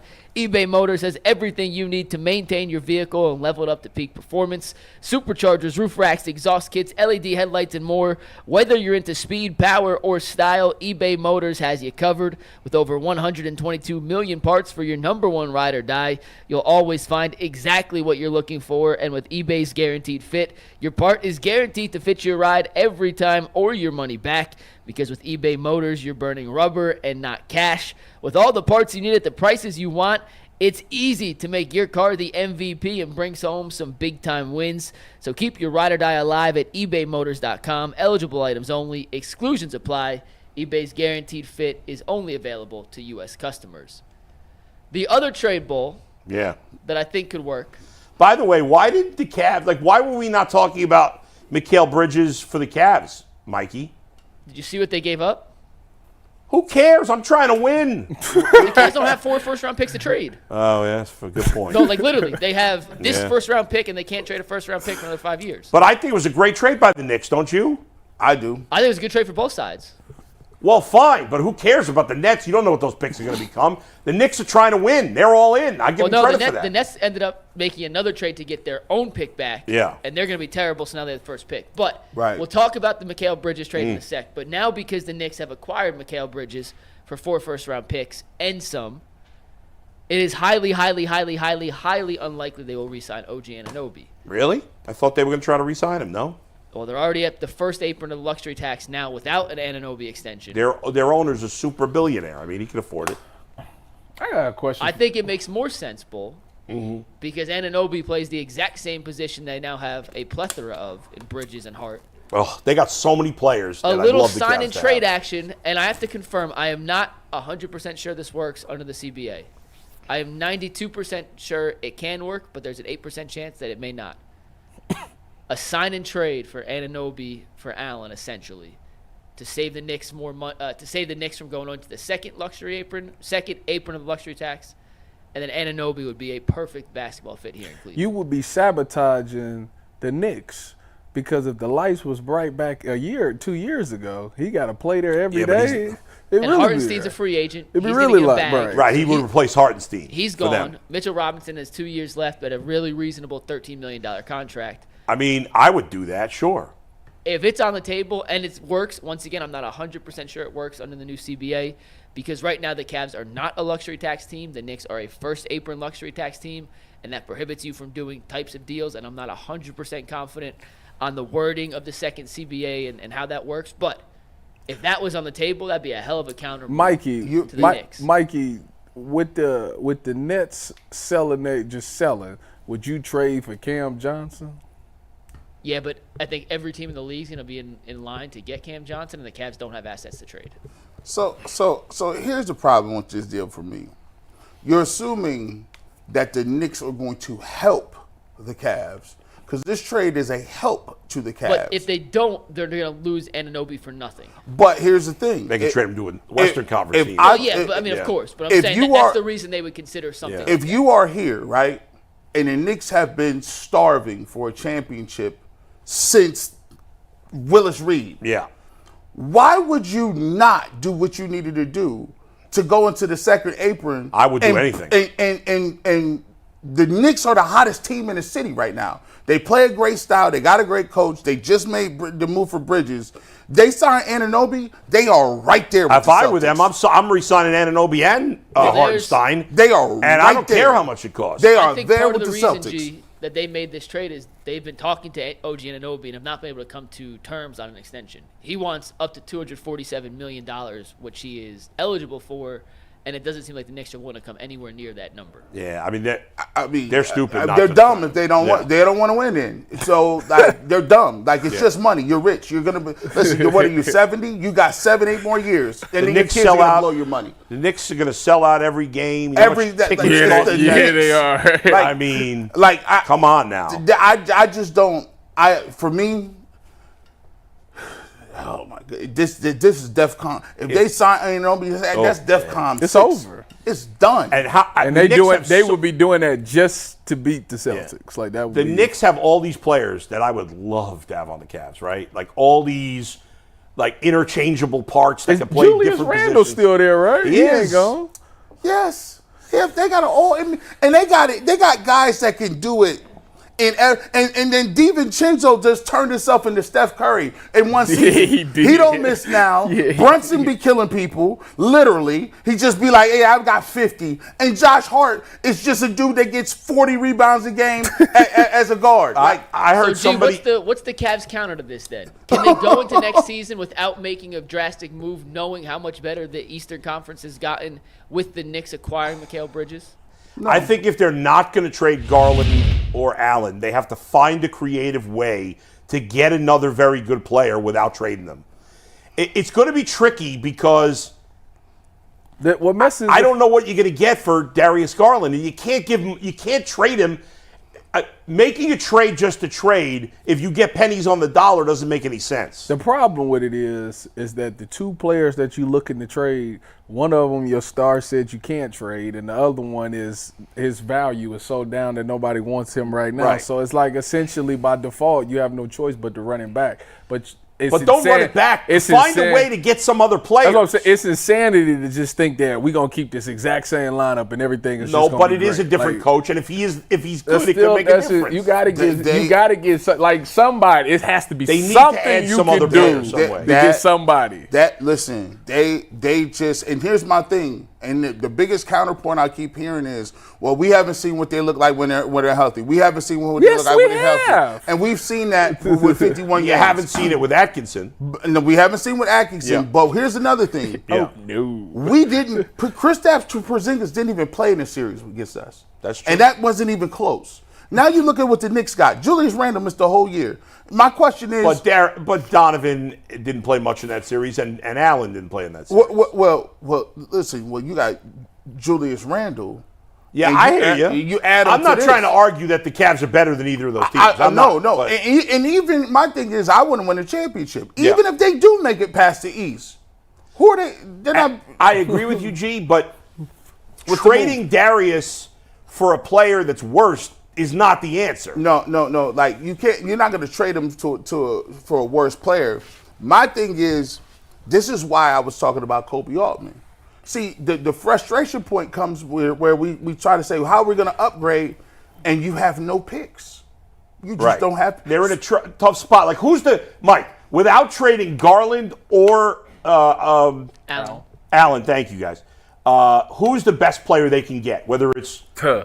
like one in a trade or free agency. It would have to be they have a mid-level exception in free agency. So And they sign don't- and trade type And of they thing. don't have cap space. Which means their best trade package they could put together, if you're not touching the core four, Yeah.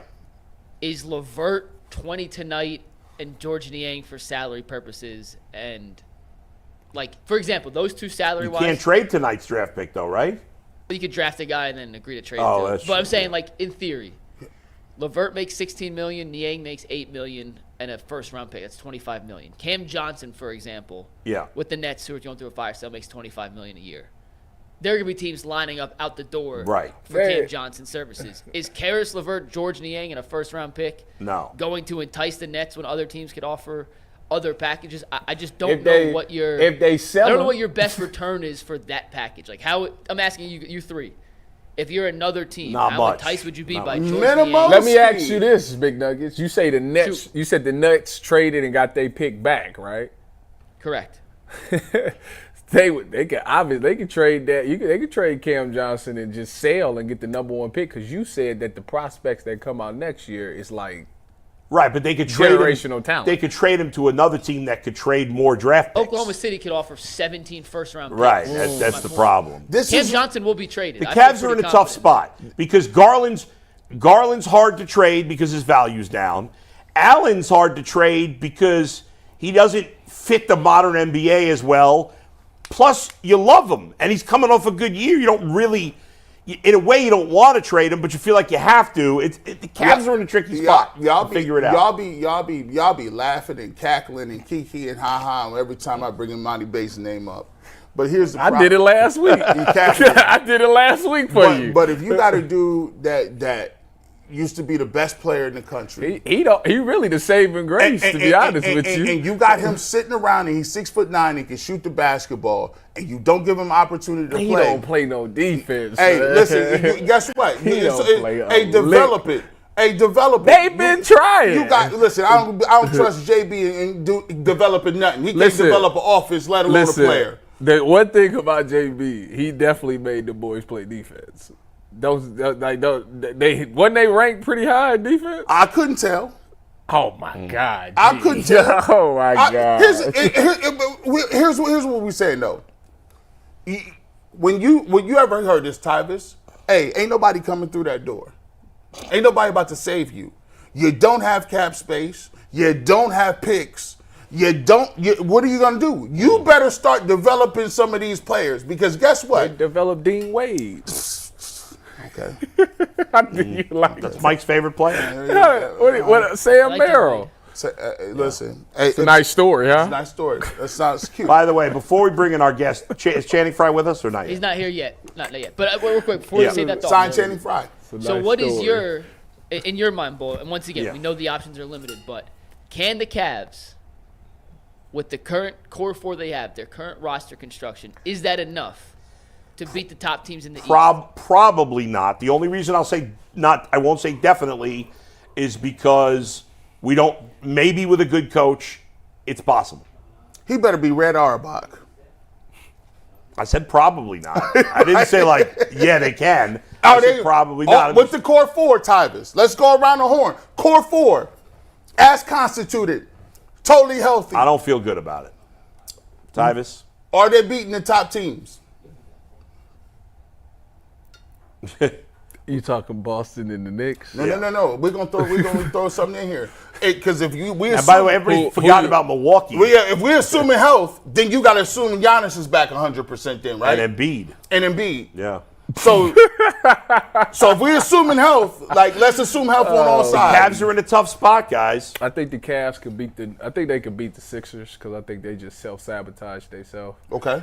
As far as the Bucks go, I think it'll be tough. Who's guarding Giannis? But I think. See, that's the thing. Well, let's ask Channing Frye about it. I mean, he know better than all of us. Yeah, we're gonna bring in our Channing? next guest. A quick reminder to make sure you guys hit the like button, hit the subscribe button. It costs $0.00. We'll be live tonight for a Cavs draft party live stream, and if you want to watch that, make sure you guys are doing it with a bottle of Chosen Family Wines. It is delicious wine, I'm assuming, and we know our guy Shannon's gonna talk to us about that in 1 second. With that, let's welcome on Cavs legend, NBA champion, wine connoisseur to Channing Frye, who's taking some time to join us today from the great city of Cleveland. What's up, Shannon? Hey, what's going on, man? How you guys doing? Good. How are you? I got the first question. Go ahead, Mike. Quick, Shannon, 'cause I'm very curious how this happens in your guys' world. Last night, the Knicks trade for Mikal Bridges. It immediately hits our group chat. We start going back and forth. When you were playing in the league and a deal like that happens to a team that you guys are competing against, does it start popping off in the team group chat too? And what's the interaction like right in the immediate aftermath of a major blockbuster move to one of your rivals?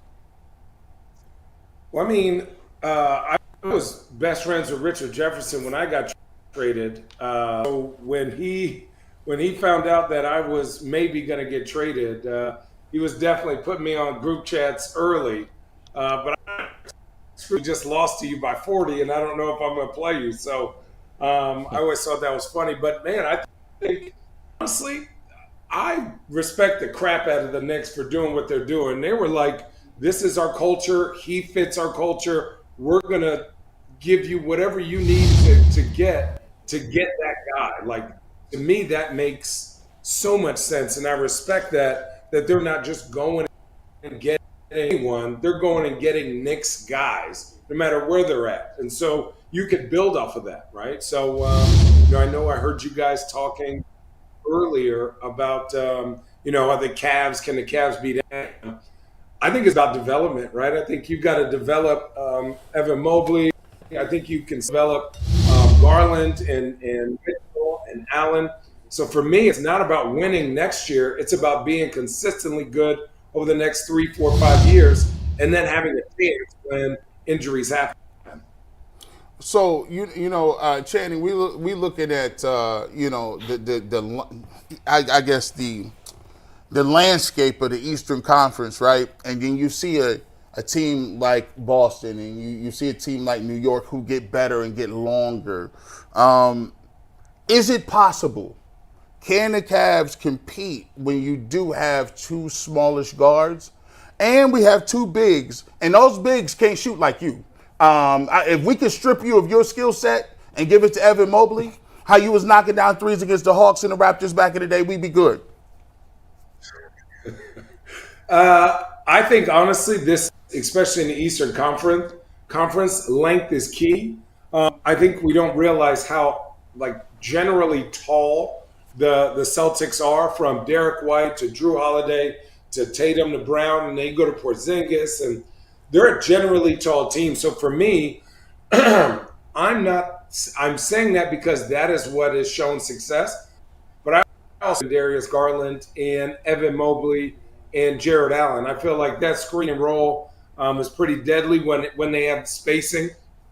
And, who are you going to get that's going to bring in that's just going to magically make you better than Boston?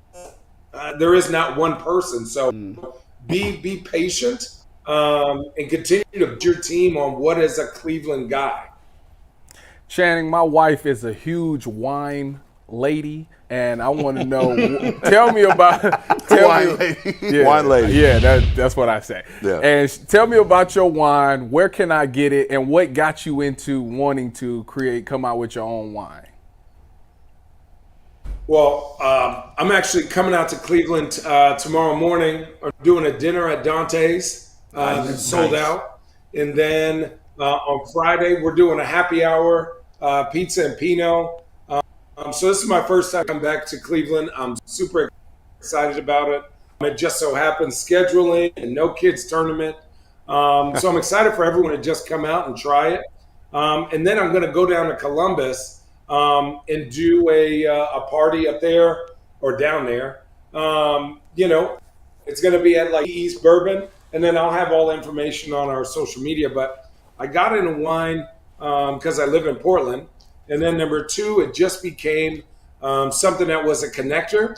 And that is, you could just dive into this. And I'm not talking just diving into it like drinking. I'm diving into it like, I actually have books on wine. This is no joke. So I take it pretty seriously. Yes, sir. It's just so amazing to be able to travel the world and understand history and culture about different people through wine, through food, through conversation. So to me, it's been awesome to do the side of basketball. It's a gift, and the industry is hard. And so for me, I just want to share this while I have time and share it with the people that I love the most, and that's the people of Ohio. Channing, yesterday we had a woman on who is a Warrior. She covers the Warriors, does a podcast about the Warriors. And I asked her, are the Warriors, and you probably know this, but, I didn't know this. I said, are the Warriors players still bitter about the 2016 championship. And she said 100% the players are still bitter. They're still angry about it to this day. And we, of course, on the panel were reveling about that because we love that they're still bitter about that loss. So my question to you is, do you like that they're still bitter about it? And as we're in the month of the anniversary of both the championship and the insane parade that you guys couldn't even drive down the streets because there were so many people, just give us some memories of that day in particular and your thoughts on the Warriors still being bitter. You know what? I think that team was so nasty. It obviously wasn't the 17 team, but that team had it all, right? They had chemistry, they had coaching, they had superstars, they had the best shooters ever. And I think for us, we just kind of willed that series. Yeah. Obviously, some injuries happened to them. Guys got hurt, and for us, guys were rolling. And honestly, man, you know, as much as we still enjoy it, they still got to be 4 of them. So for us, we're going to enjoy it and not really worry about what happened those other times. And for us, when you talk about that parade, man, it was to this day, whenever I go to the airport, people from Ohio, you know, are still yelling at me, thanks for 2016. You know, we still reminisce about all the memory and the closeness that team had. And, like, it was the sacrifice and little things. If you watch that game over, like, Mo Williams really didn't play at all during the playoffs, and then gets in and makes has a great 5 minutes. Dante Jones, who's usually a 15th guy, 14th guy, comes in that series and makes some big plays for us. So it is obviously Kyrie and Bron and Tristan and Richard and Kevin, but then you look at guys who made lasting impacts by just coming in for 5 minutes and doing what they were supposed to do.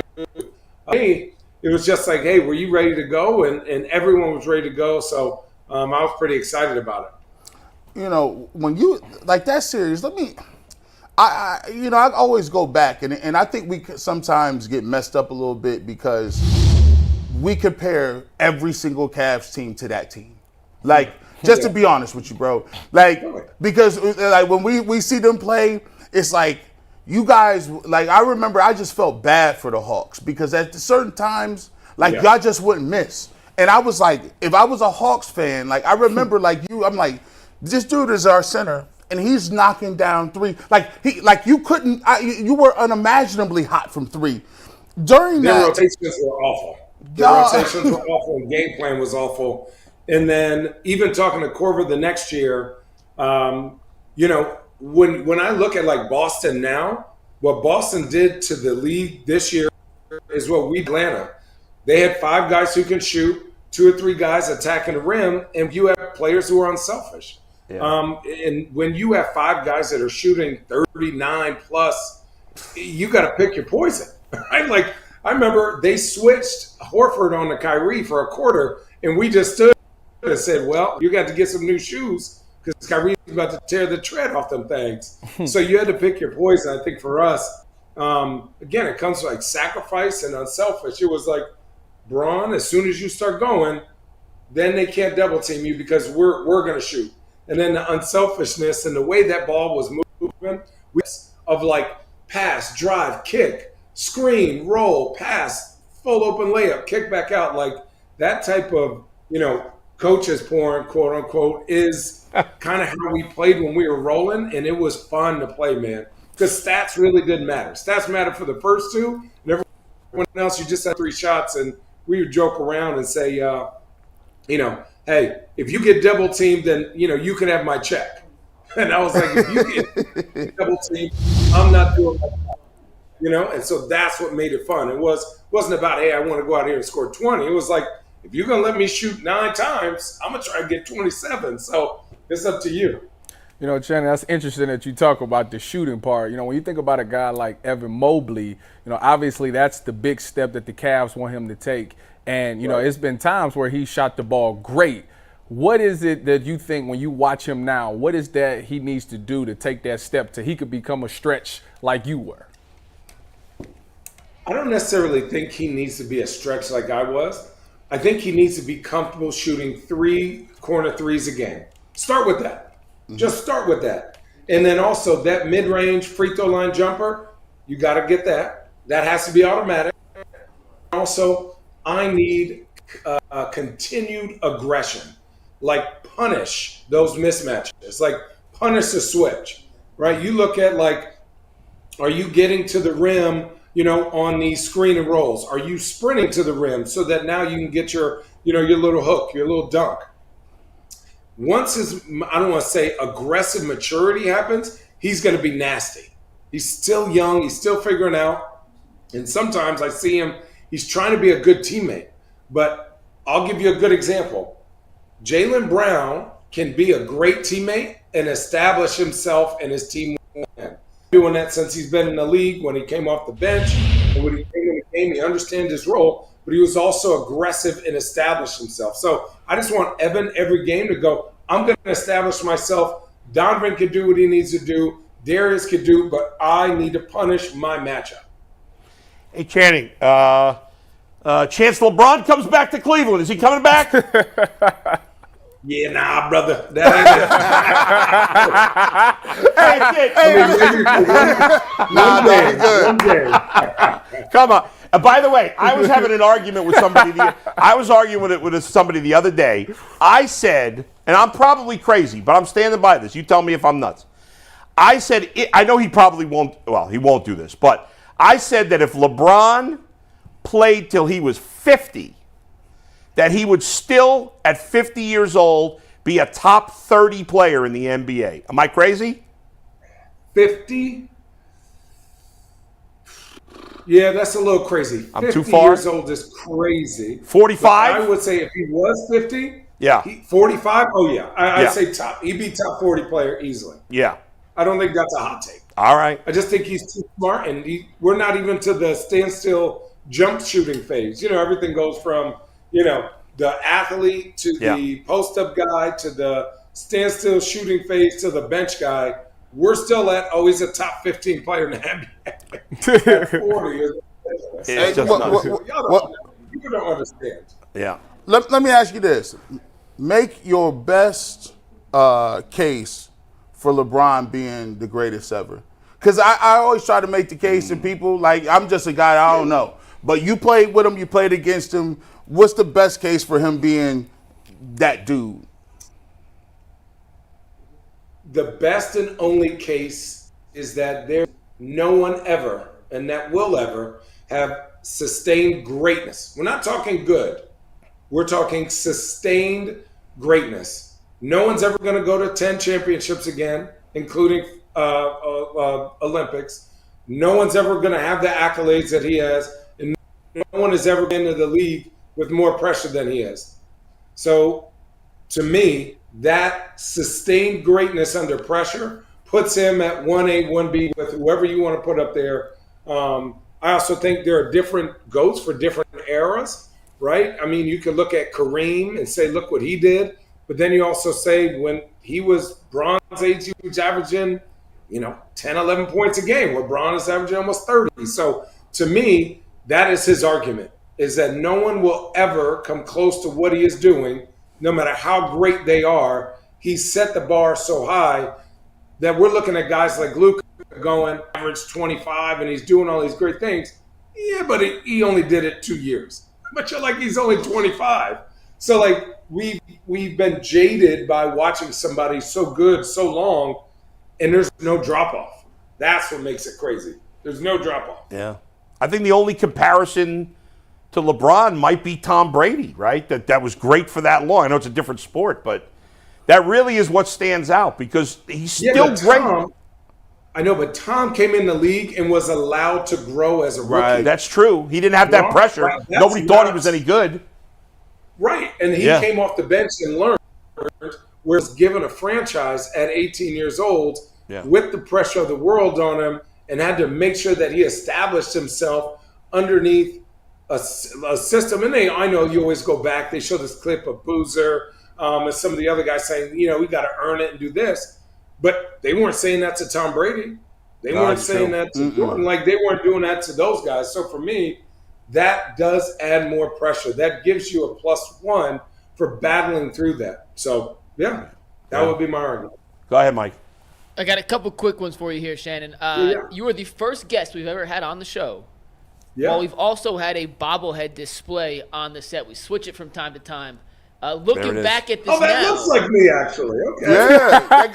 Yeah. It looks like me. we think they may have screwed up We the hair a actually little got it. bit. She It looks may like not be me. the straightest lineup, but overall, can you grade this It's bobblehead? all right. You know, I was moving. I mean, hold on now. Yeah, right. Sure, you know. Yeah, right. Yeah. Yes. Not Yeah, I'm bad. not going back to that barber. I'm definitely getting my money back too. Second up, we have seen J.J. Redick open the doors for podcasters to become NBA head coaches. So have the Detroit Pistons reached out to you, Shannon, as a potential candidate for that job? You keep it. Keep that. I do not want to be a coach. I do not want to be a coach. Nothing, never, no chance. Would I work in upper management? Absolutely. But like taking them jobs, dealing with agents, and kids, you know, owners, it's just a lot. And I'm more in the sense of let's develop something over the course of 3, 5, 7, 9 years than always trying to like switch guys up. I've never seen it work. It just does not work like that. Shannon, So upper management, yes. Coaching, No, thanks. what if they offering you $120 million? yep. I'm first Thanksgiving. What? Always do been a like Monty lifetime Williams coach. and get fired after a year. What are you Yeah, talking right, about? exactly. That's it. Money. Hey, Shanny, How worse than everybody? I'm not calling no timeouts. The whole game. There you go. I know, obviously, we know that you and Kevin Love have a really good, special relationship, it seems. And obviously, he's one of your partners for your company. What was it like? Take us behind the scenes a little bit, like, because it, you know, he got a lot of the brunt of people's anger here at times. And how do you think he handled it? How tough was it for him? And how's he doing now? Oh, he's great now. Listen, he's in the right spot now. So let me just preface all this by saying, at one point, Kevin was 1 and 2 of the best power forward in the league. Yep. Right? And it was a tough argument, right? Kevin is a Hall of Famer. Kevin is a guy that could take his teams when the team is ready to the playoffs by himself, right? With his skill set. When he came to Cleveland, he was asked to do something that he's never done before in his life with going, you're Kevin Love. So imagine you're asked to run a whole store, like a Walmart, and then all of a sudden you get transferred over to Target and they're like, nope, we just need you to run the cash register. And so he goes, damn, this is all you need me for? You could have got anybody for this. And so once he started to see and buy into like, we're going to get you going. You got to be more aggressive than what you've been. We're not going to run a lot of plays for you. You can't run plays for Braun and run plays for Kyrie and run plays for Kevin. Because then by that time, it's the end of the game. And only people that shot are y'all three. So he's really played a complete game. And I think it challenged him up here to see the game differently, which is hard for really great players. But now that he's in Miami, he's taken what he's learned, and you see he's extremely effective in his minutes. And, you know, I was joking around with him, hey, man, you coming over here with me. And now I'm like, damn, you could play another 3-4 years. You know, you're going to play spotty 24 here, 18 here, 6 here. But the way that he keeps himself in shape, the way he's mentally ready, the way that their system is in Miami, it's great for him. So he's doing great. I got a quick 2-1. First of all, when Golden State got Durant, that was the human cheat code. How good was that team? And then second of all, if Kyrie does not get traded and he doesn't go to Boston, could the Cavs have come back and win another championship? So that team, that Golden State team was so nasty. We were just watching film, and we were like, all right, last year we double teamed a little bit or switched. Now we can't switch. So if you can't switch, you got to put 2 people on the ball. So who do you double team? The greatest shooter of all time, the third of all time, one of the best facilitators of all time, meaning Draymond Green, or one of the best scorers of all time. So oh, guess what? We're leaving out the Finals MVP from 2 years ago. So, it got to be a little difficult, and they're just so smart. That's also what made. If we made an adjustment, it took one play, and they were like, boop, going at that action. I don't know if we would have won even if Kyrie stayed. I just think Golden State was too good, and I think Kyrie he would have felt like the grass is greener somewhere else. I think he needed to see what it was like to try and run a team by himself. He was just young. He needed to. Yeah. He was like everyone's little brother, but like the really talented little brother. Yeah. And so he needed that for his own maturity. And you see, he's done well in Dallas. He didn't play that well this series, but I think he'll be better next year as that team gets better. Let's wrap it up with this. Someday, they will make a movie about this Cavs team. Forget height, because obviously there's not a lot of actors that are as tall as you are. But if it could be anybody in terms of height, doesn't matter. Who would play you? Who would you want to play you in the Cavs movie? Marlon Wayans. Number one, I sort of look like him. Yeah, you sort of do. That's not bad. Yeah. I know. Yeah. Number two, he's funny. He's already been in a movie. Isn't it called The Sixth Man? That was very funny back in the day about Washington. But, just the guy that brings a team together. Not in here for anything except for winning, man. That's all I care about. So Marlon Wayans seems like a good guy for that, but also, throwing a couple here or there. Before we let you go, let's talk about the wine one more time and how people can get their hands on it. Okay, so you can go to chosenfamilywines.com. We do ship. You can DM us or me at Chosen Family Wines on Instagram, Facebook, and, X. Twitter. You could just DM me. I'm going to be in Cleveland this weekend, Friday in Cleveland, Saturday in Columbus. Check us out. It's going to be fun. Bring the wife, take a little hour-and-a-half vacation, get some good Oregon Pinot. In Columbus, we are going to be at 80 East Bourbon at Cocktail Club. It's sick. Check it out. And more information I'll put it on my social media channels and check it out. It'll be good. Thanks, man. That was awesome. We appreciate it. He got a little Nick Cannon in him, too. Just a little bit of Nick Cannon. Yeah, he got a Nick Cannon. He's not funny enough for me. That's true. Awesome. Thanks, you, Channing. Channing. Much appreciate it, man. That was awesome. Guys. Appreciate you. Awesome. The great Channing Frye. We still have to get Richard Jefferson on the show at some point. I know. Are we about to get him? Those guys, Channing and Richard Great Jefferson, podcast. were like the glue guys on that team, man. And their podcast, Road Tripping, used to be a terrific show. Yeah. So we got 4 Super Chats. We'll do that after we show you the debut Oh, yeah. of Coach Bull mic'd up. Bull, before we play it. Well, I don't know about debut. Season debut. Yeah. Do you have anything you want to say to the people before they see you? No, I don't know what you put together, so let's see it. Okay, let's see it, Steve. Whenever you're ready. Aaron goes to left field. Teddy third base. Luke B. right field. Another year, another edition of Mic'd Up with Coach Bull. And when Kim Crate and sibling revelry link up on the diamond, you can throw the record books out the window. Remember what we did over there. That's it. Nice. Nice. Good play. Good play. Luco Bricky on the mound for Team Bull, and he was dealing early. Nice. Let's go. That's it. That's it, buddy.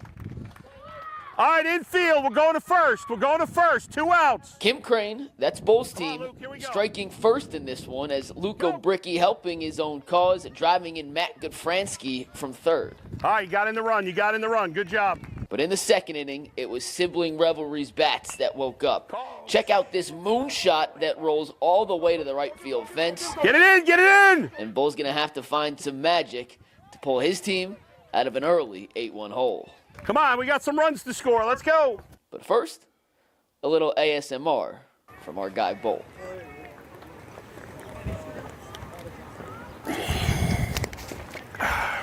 Guys, let's get the runs. Top of the order now. Nice pitching. And run they would. Gutfransky steals second. Yeah, Luke. Then Luco Bricky driving one deep to score a few more. And then this happened. Are you trying to kill your dad? Aaron! Trying to kill me? My God! I barely got out of the way of that one. I don't move very fast. After that, it was all defense from both sides, play after play after play, looking like some little gold glovers out there. That sent us into the night. Sibling rivalry, your winner, and it's back to the drawing board for Bull. Oh!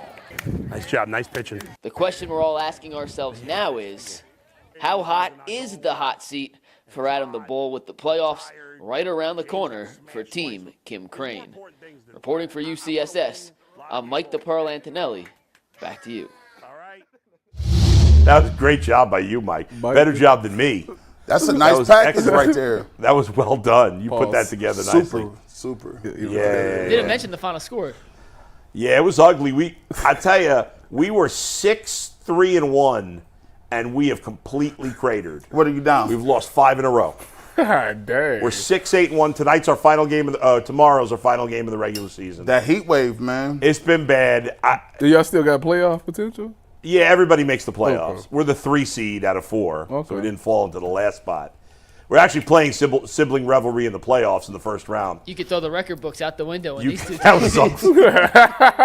We actually, the first time we played them, it was a tie, 2-2, which I hate ties. And I heard a little birdie. I have a source in the Rocky River Little League that Yeah. told me Kim Crane came out to a game and did not end up well for you guys with the sponsor in attendance. Oh, my God. She was in attendance at our last game, and we just got even worse than this game.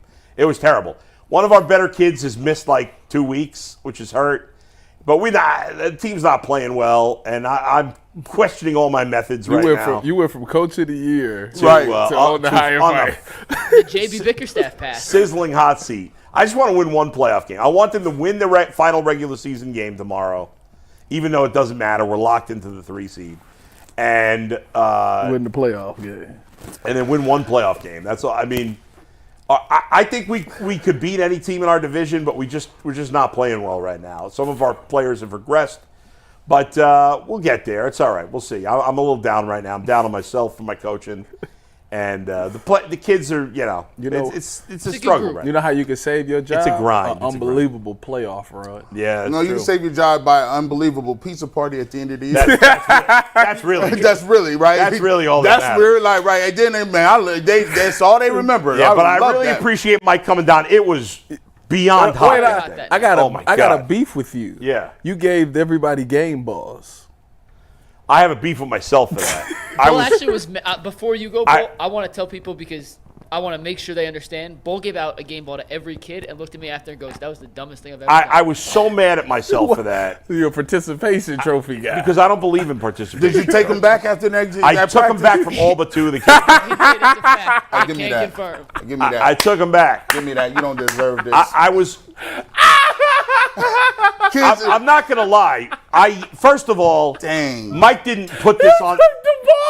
Mike did not put this in the video, but I was pissed off and I yelled at the kids. And you gave them the balls. I yelled at the kids, and then I felt a little bad that I yelled too much.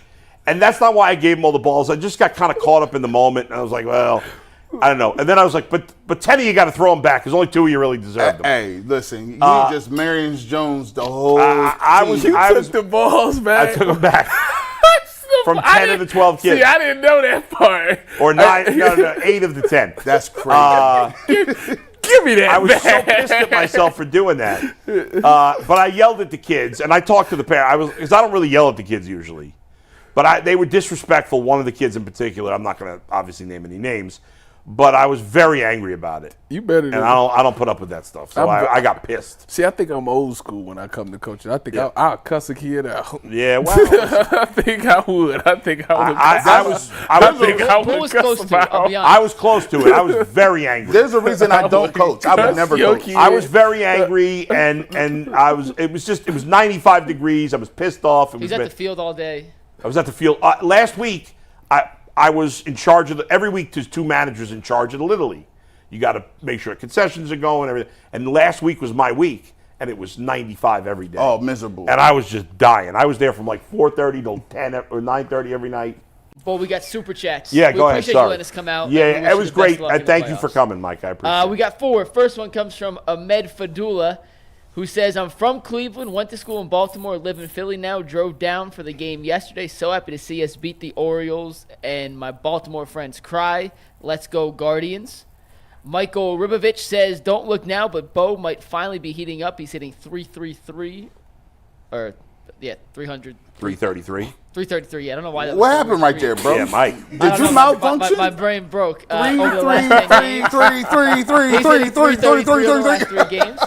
Taylor Summers, in regards to who do you want up last in the game, said, my thoughts on this, if Jose was at the plate in a crucial part of the game, any smart pitcher would just walk around him. So for that reason, I take Kwan. That's true. And Brody's bottom line says, if they made the trade and had the 8th pick in the San Antonio situation for Jarrett Allen, he would take Dalton Connect from Tennessee, which I think would be a very good pick at 8 as well. So 3-3. By the way, big news. Big news real crazy. quick that I'm announcing today. I've always considered myself a 50% Clevelander and a 50% New Yorker. I am now a 90% Clevelander. That's big news today. And I'm big mad about overtime just coming up. All right. We'll talk to Big you. man. We'll talk to you on overtime on the Ultimate Cleveland Sports Show. See ya. 3-3-3-3. That was That was crazy. so bad.